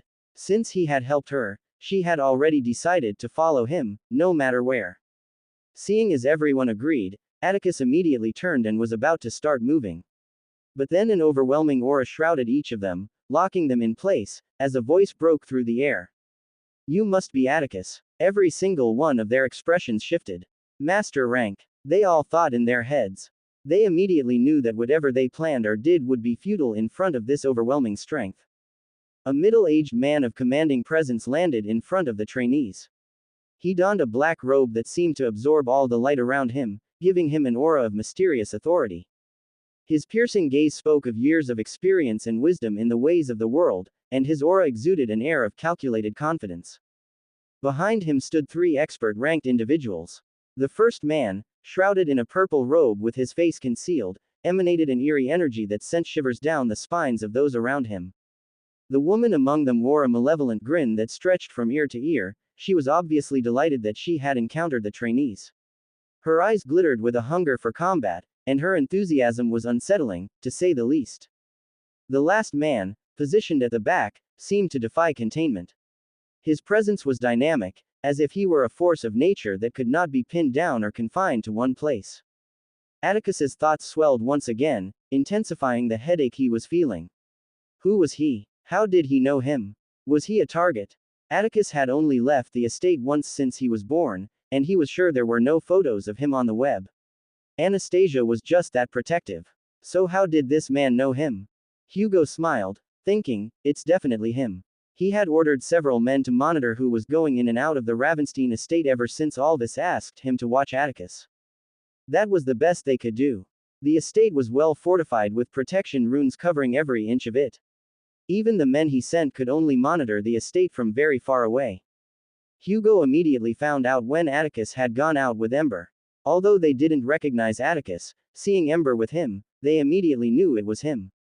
While Ember was even more reclusive than Atticus, she had gone out multiple times with Kaldor, so her face was known to the public. Hugo was glad. If he could kill the heir of the Ravenstein here, it would be a huge blow to them. A blow they wouldn't recover from for years to come. Just as Hugo was about to crush them with his aura, another master-ranked aura suddenly descended on the area, immediately freeing Atticus and the others. Their gazes turned upwards to witness a man descending from the air at fast speed, landing in front of the trainees with a thunderous impact. Boom! As the smoke cleared, Atticus and the trainees saw a man with a burly frame. His rugged appearance exuded toughness and he was clad in all black attire that bore a resemblance to military clothing. Elias. Atticus and the others were relieved to see Elias. They had initially lost all hope when they saw Hugo and his subordinates. Elias suddenly stretched his right arm to the side, and a huge rock that was initially descending toward the earth stopped, completely suspended in midair. He controlled the large piece of earth and shifted it, revealing many trainees inside. Atticus noticed some of his ex-squad members among them, Hella and Sophie. There were also some second years and first years. It was obvious Elias had gone around the camp picking up every trainee he could find. Elias suddenly turned and gave Atticus a look. Atticus, seeing that look, immediately knew what he wanted him to do: protect the trainees while he dealt with this. Atticus seemed to go through a dilemma for a bit before he quickly nodded. Elias had basically just saved his life, and he couldn't refuse him. Atticus swiftly focused on his earth element and controlled it to create a platform with all the trainees on it. Then, he willed the earth to move, quickly carrying the trainees away from the scene at fast speed. Hugo watched this scene, his expression bored. Did this fool think they could escape? It's futile, Hugo said. No matter how far they ran, he would still catch up and make and kill every single one of them. He was even glad Elias brought all the kids together, now their job would be easy. His lips curled up as he gazed at Elias. Seeing Atticus using the earth element, Elias couldn't help but shake his head internally. Atticus was hiding even more tricks up his sleeves than he had thought. As he saw that they had left, Elias turned his gaze towards Hugo, who hadn't moved since he had arrived. Hugo and his 3 subordinates stood nonchalantly, as if they didn't care about his presence. Elias was angry. He was seething with rage. The mountain had been a cherished family legacy, handed down through countless generations, each passing it on to the next. It held immense importance for the Ravenstein family, a vital part of their heritage, but they destroyed it. The camp was supposed to be a place where the youths of the family could attend, grow, and start each of their journeys in life. Every youth coming to the camp believed they would be safe, that the family would protect them. They believed in the family, they trusted the family. He was the instructor for the first years, and every single trainee entering the camp passed through his hands. He trained them, watched them grow, watched them improve, teased them. It was supposed to be a place where each one of them would find themselves before venturing into the world, but they destroyed it. Elias suddenly controlled the earth in front of him, molding it and shaping it. In an instant, a battle axe was formed. As Elias clenched the axe's handle in his hands, the very atmosphere around him grew heavy, as though the weight of the world itself had descended upon the area within 100 meters around him. Hugo's eyes narrowed, he could feel the change in the air. His demeanor suddenly changed, he decided to take this seriously. The earth beneath Elias's feet trembled, creating ripples like a stone dropped into a pond. Hairline cracks began to snake their way through the ground. Elias's own muscles strained and bulged as he held the axe. If it was blood they wanted to see, he would bathe the earth in their blood. Elias' brown eyes blazed with intensity as he took a heavy step forward, his words carrying an undeniable weight as he declared. Terrain change. After traveling approximately 100 meters, Atticus and the other trainees heard a deafening explosion coming from the direction they had left behind. Though they were tempted to look back, Atticus didn't pause for even a moment. He continued to manipulate the earth platform they were on. Seconds later, the shockwave from the explosion reached them, and Atticus swiftly erected a wall at the back of the platform, using the force of the shockwave to propel them farther away from the scene. There were about 50 trainees on board, most of them were first years. A few second-year students, including Sophie, were also present, but the third-year students were in the minority, numbering just 10. This small group included individuals like Sirius, Helidor, William, and his 3 subordinates, Jack and his companions. Since they were already situated on the east side of the camp, they didn't need to pass through the campgrounds again. Atticus directed the earthen platform toward the east gate, struggling to maintain control as the strain on his abilities intensified. He was reaching his limits. The piercing headache he had been experiencing grew more severe, and he had been forced to disable his perception earlier to prevent a potential shutdown. His legs, arms, and even his eyes arched. Everything arched. Though he could have instructed everyone to run, he didn't want to take any chances. With such a large group moving together, accidents were bound to happen. Just a little bit more, he encouraged himself, pushing through the pain while maintaining control of the earthen platform. Upon reaching the gate, Atticus didn't stop or slow down for a moment. He controlled the earthen platform to launch each trainee, including himself, over the gate. Then, he promptly created another platform and moved them toward the forest. As the platform glided through the earth, each trainee on board couldn't help but look at Atticus's back with various expressions. Helidor remained seated in the far corner, keeping his distance from what he considered the devil incarnate. He wasn't taking any chances, he was ready to run if Atticus so much as looked at him. Hela gazed at Atticus with a conflicted expression. She had known that Atticus was stronger than her, and although it was still hard to accept, she couldn't help but feel relieved that he was here helping them. Sophie, unlike her usual cheerful self, remained calm, almost unnaturally so. She kept her gaze fixed at the front, her thoughts hidden behind an emotionless facade. Orion occasionally glanced at Atticus, snorting derisively and muttering, "Still a coward." While most of the trainees were gazing at him in shock. How could a first-year trainee exhibit such remarkable control over his bloodline? Granted, Atticus was a genius who reached the intermediate rank at the age of 10, but the level of control he displayed was beyond what someone who had awakened their bloodline just a year ago could normally achieve. What was even more baffling was the look Elias gave Atticus. It was clear that Elias considered Atticus the strongest among them, and this revelation left everyone shocked. It was worth noting that Ember, the first rank of the third year, was among them. Even though she was injured, the role of leadership was supposed to pass to the second rank, William. William gritted his teeth while looking at Atticus. "It should be me." He didn't care at all about the trainees who had perished, he didn't even care about the lives of those he was with. He only cared about one thing, recognition. He knew that after everything settled, everyone in the family would look to who had contributed the most. What better way to secure recognition than by saving the lives of the majority of the trainees? William couldn't help but clench his fist while staring at Atticus. He was determined not to let this opportunity slip away. He suddenly cleared his throat and spoke loudly, "Hey! Don't you think I should be the one leading this group? The first rank of the third year is currently injured, and I am the next strongest. I should be the one letting." He ended his words with a smile. "That should do it." The others immediately showed conflicted expressions. They also found themselves agreeing with him. The second rank should ideally be the one to lead since the first rank was injured. Aurora, Hela, Nate and Lucas's expressions changed. What was he trying to do? Is this fool brain dead? They were all running for their lives and what this idiot was thinking about was who should lead. William standing in their heads couldn't help but drop down to the lowest of the low. William's words were met with a stony silence. Atticus didn't utter a word, he didn't even acknowledge William's existence. He just kept controlling the earthen platform, his gaze forward. William's face reddened with embarrassment. He quickly turned to his subordinates, and they immediately began backing him up. Yes, it does make sense for the second rank to lead. Who would be accountable if anyone gets hurt under your command? Can you take that responsibility? One of them chimed in, pointing accusingly at Atticus. The other one joined in, saying, "For the sake of our safety, it's best if you hand over leadership to young Master William."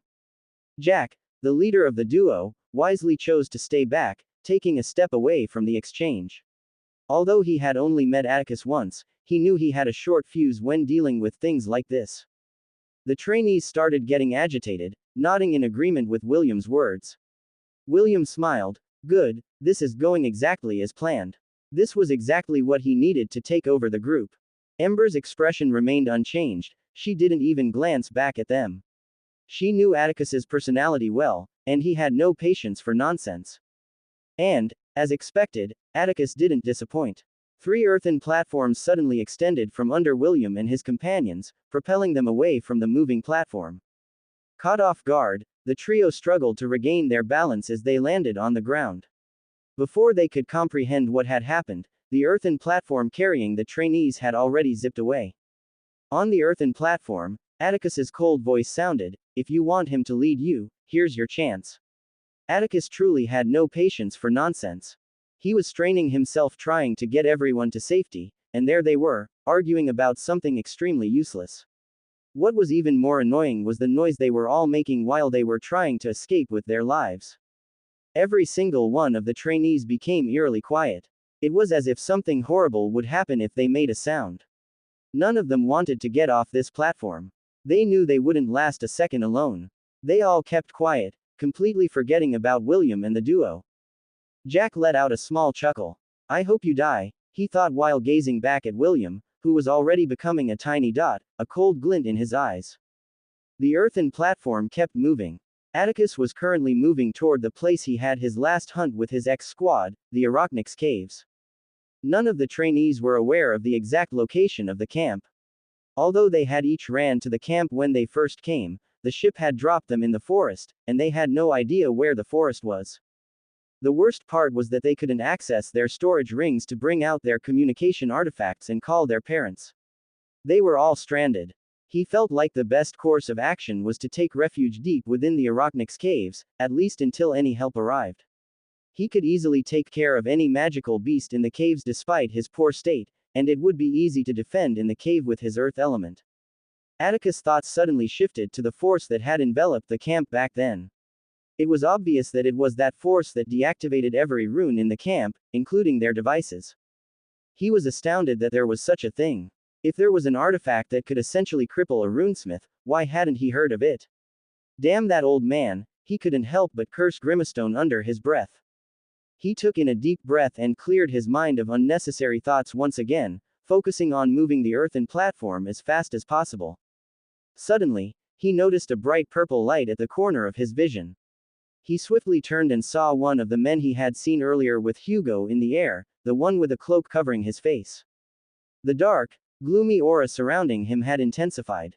He was currently holding a staff with a skull attached to its top, a swirling purple orb that seemed to be getting bigger floating on top of it. The man suddenly uttered, his voice hoarse, "Death Orb."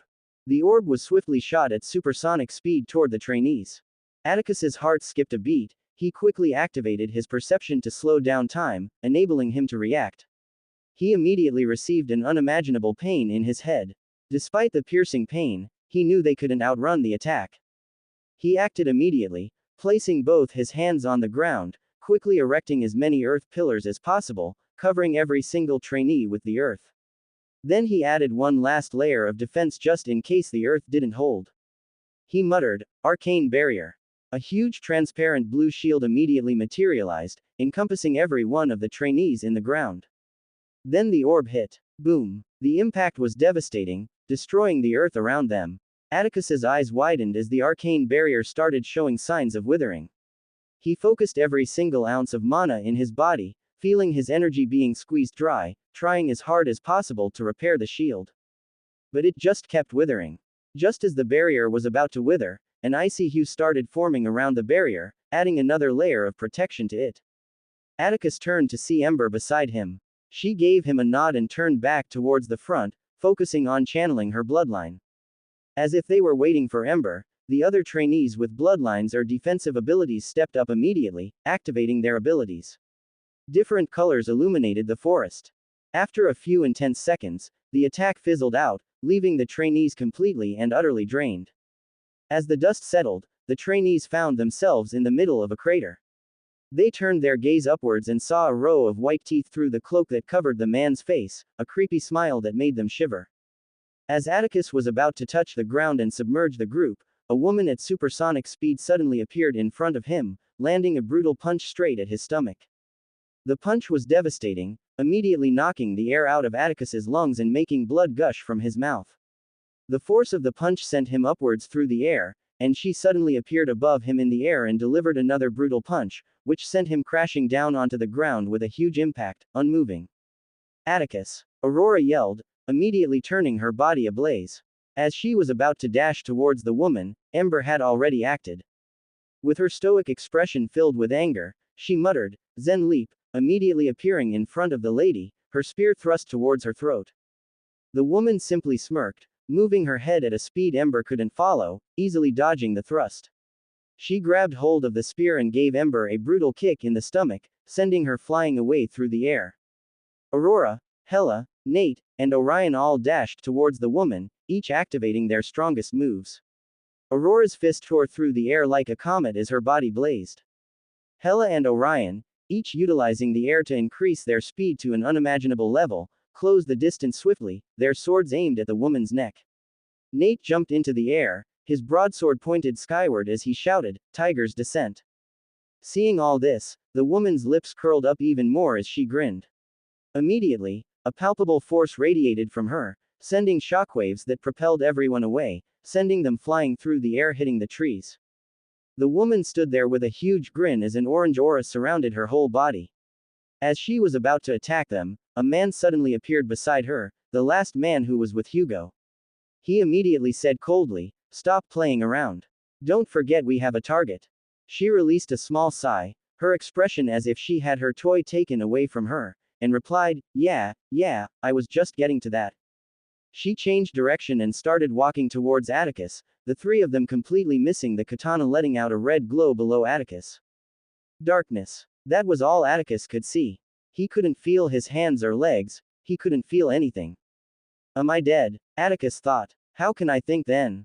It's different from the last time I died. Atticus couldn't help but notice the difference between the last time he died and now.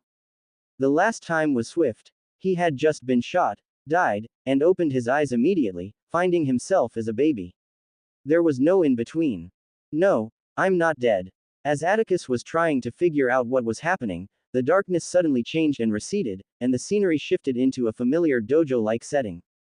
Atticus noticed that he could feel his body again. All the pain he was feeling before was nowhere to be found. His piercing headache was gone. His body's arch was gone. His bleeding eyes were gone. He was good as new. He also noticed that his attire had also changed into a kimono. He turned his gaze towards the middle of the dojo, immediately recognizing the man sitting at the table, staring at him with a smile, Cedric Ravenstein, the ancestor he had met when he passed the first test and gained the acknowledgement of the katana. Child, come, sit, Cedric spoke. His tone still maintained the sagacity of experience and elderliness. Atticus listened and approached the table to sit. He knew where he was. How could he not? It was where he gained his most valuable possession, inside the katana. There was no way he could miss something like that. If I'm here, what is happening outside? Atticus was worried about what was happening in the real world if he was in here. Cedric smiled as if he could read what Atticus was thinking and said, I'm sure you're worried about what is happening outside. Atticus swiftly nodded. He was curious about many things. What about Ember and Aurora? What about the rest of the trainees? Were they okay? The questions were numerous. Cedric seemed to see his inner turmoil and spoke, calm your heart, boy. The time here moves extremely slowly compared to outside. They would still be there by the time you finish here. Hearing those words, Atticus's heart calmed down considerably, and he was now able to think more calmly. He gazed at Cedric and asked what he had been wondering since, why am I here, senior? Cedric smiled, seemingly pleased that Atticus had gone straight to the point. Good. The life weapon brought you here to learn the second art, he explained. Atticus raised his eyebrows. The second art? Now? He quickly asked, why now? He was literally on the brink of death, and the katana had chosen this moment for him to learn the second art. As he thought of this, Atticus suddenly furrowed his eyebrows, realization dawning on him, it's trying to give me the strength to survive this situation. He realized. Cedric continued, affirming his thoughts, yes, it's exactly because you're in this predicament that it brought you here ahead of time to learn. Listen, Atticus, you have exactly 6 months to learn it, that's the limit you can be in here. If you don't, you won't be able to save anyone outside. Atticus was shocked. 6 months. What kind of art was it that would take 6 months to learn? His heart couldn't help but race once more. What if he couldn't learn it? Does that mean everyone would die? Cedric noticed Atticus's changing expression and immediately stood up, saying, follow me. Atticus emerged from his thoughts and listened. He stood up and began walking behind Cedric. Cedric led him toward the wall of the dojo, and just when it seemed like Atticus was about to collide with it, the scenery immediately changed. Atticus found himself on a cliff. Below him spread the most breathtaking sight he had ever seen in his life. Before them lay a serene and picturesque river, its waters shimmering like liquid sapphires under the gentle caress of the sun's golden rays. The river was embraced by lush, emerald foliage that stretched down its banks, creating a vibrant, living frame for the water. The air was filled with the soothing sound of the river's gentle flow, and the fragrance of wildflowers that lined the riverbanks wafted in the breeze. Atticus noticed the vibrant colors of the wildflowers, as if nature itself had hand-painted the landscape with meticulous care. Reds, purples, and yellows mingled harmoniously, creating a tapestry of vivid beauty. The scenery seemed to clear his mind of all thoughts, enabling him to think clearly now, with every distracting thought gone. Cedric smiled. He had wanted Atticus to be fully focused. He knew how hard it was learning the second art. He had brought him here to calm his mind and was glad it did the trick. As Atticus was still enjoying the scenery, Cedric spoke, before you begin your training, I think it is high time you learn about our history with life weapons. Atticus turned his gaze away from the sight and looked at Cedric, his full attention on him, genuinely curious about it. The life weapon has been with the Ravenstein family for a long time before I was brought into this world. Atticus's eyebrows furrowed in shock. Those words, anyone could miss it, but with his intelligence, it was impossible for him to miss it. He wasn't the only one brought into this world. He swiftly looked at Cedric, his eyes demanding answers. Cedric smiled and started speaking. Our Ravenstein family was able to become one of the rulers of the human domain because our third family head was able to meet a being beyond our comprehension. It was this being who gave him our elemental bloodline. Atticus listened attentively to every word that came out of Cedric's mouth. This was important information. This being also gave him 5 weapons, with a decree.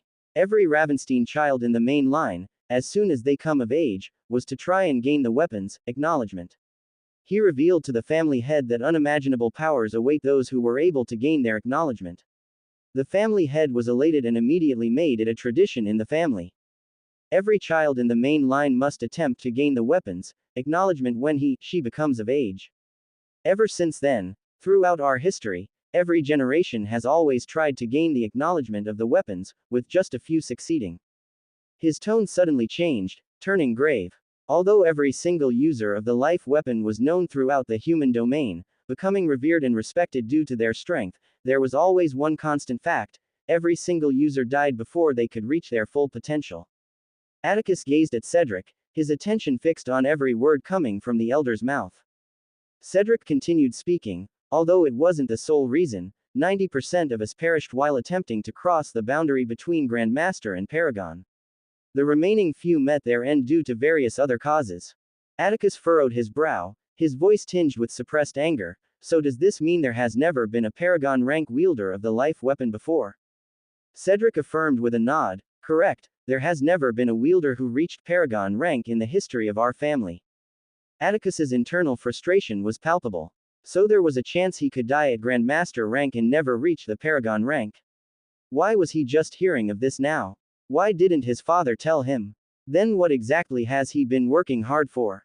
He clenched his fist, his anger simmering. Cedric, recognizing Atticus's turmoil, sighed and offered an explanation. I'm sorry, kid, but it was part of the rules. Every time this happens, this same being comes back and changes the memories of everyone to forget the real cause of death. Also, the life weapon is an entity of its own, storing a fragment of our souls upon our deaths. I am but a mere tenant here, bound by these rules. I was the last wielder before you, and I was prohibited from speaking with you until you gained the weapon's acknowledgement. And once that bond was formed, it was unchangeable. I hope you can understand. It took Atticus a few seconds to regain his composure. He inhaled deeply, reminding himself not to lose his cool. Calm down, Atticus. You're not one to lose your composure like this. His attempts at calming down seemed to work, as his anger subsided a bit.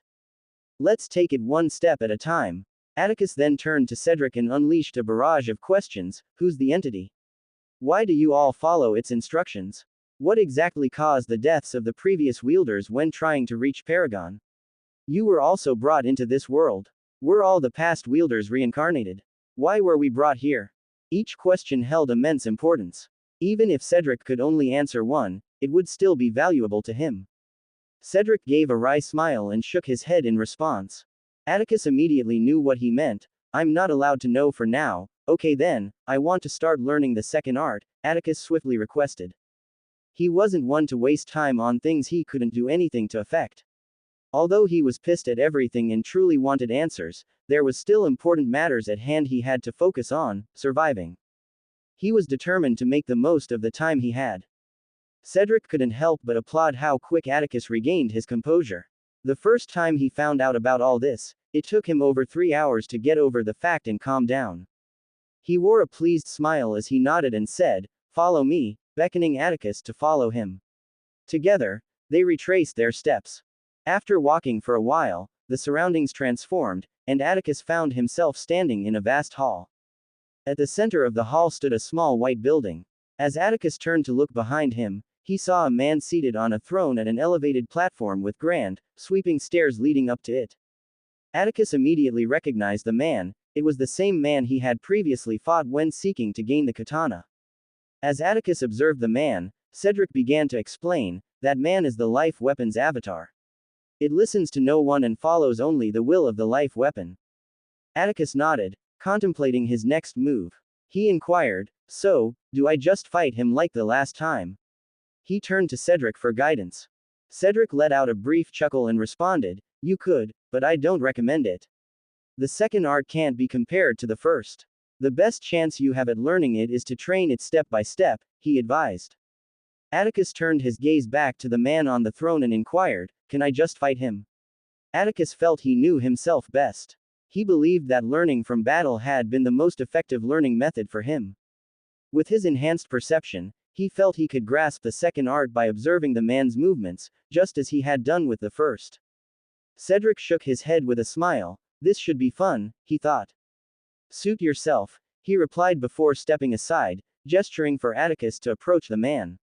As Atticus walked toward the steps leading up to the throne, he gazed upwards at the man and declared, I challenge you. The man's eyes snapped open, and a frigid gaze seemed to immobilize Atticus in his tracks. With regal composure, the man slowly rose from his throne, an ascent fit for a king. In an almost ethereal move, he gracefully descended from the elevated platform, landing soundlessly a few meters behind Atticus. His attire billowed in the still air, but his expression remained unchanged. Atticus swiftly turned to face the man. He looked stronger than before, he thought. He noticed the aura emanating from the man was more than what he felt the first time he faced him, way more. The man simply stood there, his face expressionless. It was obvious Atticus would have to be the one to make the first move. Atticus took a deep breath, closing his eyes, then his eyes snapped open. In an instant, he reached out for the katana at his left waist. Just as his hand touched the hilt, a surreal sensation overcame him. It was as if he had lost connection to his arms, and he watched, bewildered, as his vision began to tilt and slide inexplicably. Much like a plantain peeling from its skin, his hands slid away from his body, and before he could grasp the situation, his legs and head followed suit. As Atticus struggled to regain control, he sensed his consciousness slipping away. The last thing he heard was the enigmatic words of the man, spoken with an air of nonchalance. Katana Series, Second Art. Endless Blade. A.N. Goals 100 Power Stones 1 extra chapter. 200 PS for 2 extra chapters. Atticus snapped back to consciousness, his first instinct being to quickly check his limbs one by one, in rapid succession, reassuring himself that they remained intact. A wave of relief washed over him as he confirmed that his hands and legs were indeed intact. He couldn't help but let out an audible exhale. However, the sound of a chuckle from the side drew his attention, and when he turned, he saw Cedric laughing at him. Ha ha ha. Atticus, feeling the flush of embarrassment, quickly placed his hand over his mouth, letting out an awkward cough before clearing his throat. He composed himself and said, determination in his voice, again. After that, what followed was a relentless cycle of Atticus experiencing brutal and repeated deaths. Each time Atticus dared to lay a finger on his katana's hilt, he was inevitably transformed into little more than tiny sliced plantain by the enigmatic foe. Yet, Atticus was never one to give up easily. He challenged the man repeatedly, his resolve pushing him to the limits. Cedric, however, reached a point of exasperation. That's enough, he exclaimed, abruptly halting Atticus's attempts. He walked toward Atticus and continued, you can't learn it like this. You have perished exactly 103 times. Let me ask you, did you even see him draw his sword? Cedric's query hung in the air. Atticus shook his head in response. He began to realize the futility of his relentless efforts. He's right, I'm wasting my time doing this. I can't learn it like this. Atticus, even with his perception, couldn't follow the man's movement. That fact alone was enough to astound him. He couldn't help but feel a little relieved. The more powerful the art, the better, he thought. He knew there was only one thing he needed to get out of his predicament: he needed power. With newfound clarity, he stood up and turned to Cedric, expressing his gratitude. Thank you, he said sincerely. If Cedric hadn't snapped him out of it, he might not have stopped any time soon. Cedric responded with a reassuring smile. It's not a problem, Atticus. Time is of the essence. Let's start the training immediately, he advised, guiding Atticus. Now let's go into the building. Cedric directed Atticus towards the white building in the middle of the hall. As they moved, Cedric took the opportunity to explain some crucial details. Also, more importantly, I don't know if you've noticed, but you can't use your bloodline in this space, especially during the training, he pointed out. Hearing Cedric mention it, it seemed to dawn on Atticus. He immediately tried to make use of his bloodline and saw he wasn't able to channel it. He couldn't even feel it at all, it was as if he never had it. How didn't I notice this before? He pondered. After a few seconds, Atticus and Cedric reached the building and entered. Inside, Atticus found himself in a completely white room with sparkling white walls and floors. Cedric continued to provide essential information. Here's what you need to know. Firstly, although obvious, your life is safe here. You can die and come back as many times as necessary if you want. Secondly, the training for the second art is divided into 3 steps. Right now, you would only be learning the first step, which is about the art's movements. Walk to the middle of the room, and you'll understand what to do next. He instructed. Atticus listened to Cedric and walked to the middle of the room. As he reached the center, he suddenly saw the man he had just fought a minute ago, albeit with a weaker aura, standing 20 meters in front of him. The man stood there as usual, nonchalantly. Suddenly, a fast projectile zipped through the air toward him. As it got closer, the man swiftly unsheathed and sheathed his katana, cutting the projectile into 2 swiftly. Immediately, 3 more projectiles came from another direction. Unfazed, the man repeated his earlier actions, effectively splitting them into 2. Without missing a beat, another 4 projectiles sped toward him, but the man dashed to the right. As Atticus was wondering why the man had moved, as if answering his question, the ground the man had been standing on erupted, and a powerful burst of lava erupted from below. Atticus watched all of this in understanding. This is how I learn the art movement. As the display ended, a clock immediately appeared in the air, with the words, 10 hours 0 minutes and 0 seconds, frozen. Looks like there's a time limit, he thought. As he was pondering the use of the time, suddenly, without warning, a round projectile cut through the air, heading towards Atticus's head at supersonic speed. He reacted quickly and unsheathed his katana, cutting it into 2. The 2 pieces of the projectile continued onward, hitting the wall heavily. Atticus couldn't help but gulp. The projectile was hard and heavy. If that thing had hit him at such speed, he doubted he'd survive such a clash. But before he could catch his breath, 3 projectiles shot at him from 3 different directions. Atticus reacted swiftly, turning the sharp edge of the katana upwards. He slashed upwards, cutting the first projectile into 2, then used the momentum to swiftly spin and also slash the other projectiles into 2. But then another 3 followed immediately. Atticus, who was still imbalanced, instinctively tried to use his bloodline but suddenly remembered Cedric's warning. Shit. Coming out of his shock, Atticus quickly executed the most embarrassing dodge he had ever done since being reincarnated. He ducked and rolled on the floor, but his eyes widened as he saw the projectiles come to an abrupt stop in the air, quickly changing direction, heading directly toward him on the ground. On the floor, he swiftly launched himself up using his left arm. It's at least better now, they're all in the same direction, he thought. Just as he was about to slash them, suddenly, the ground under him erupted in a burst of lava. Atticus couldn't react in time as he was enveloped in searing hot molten lava.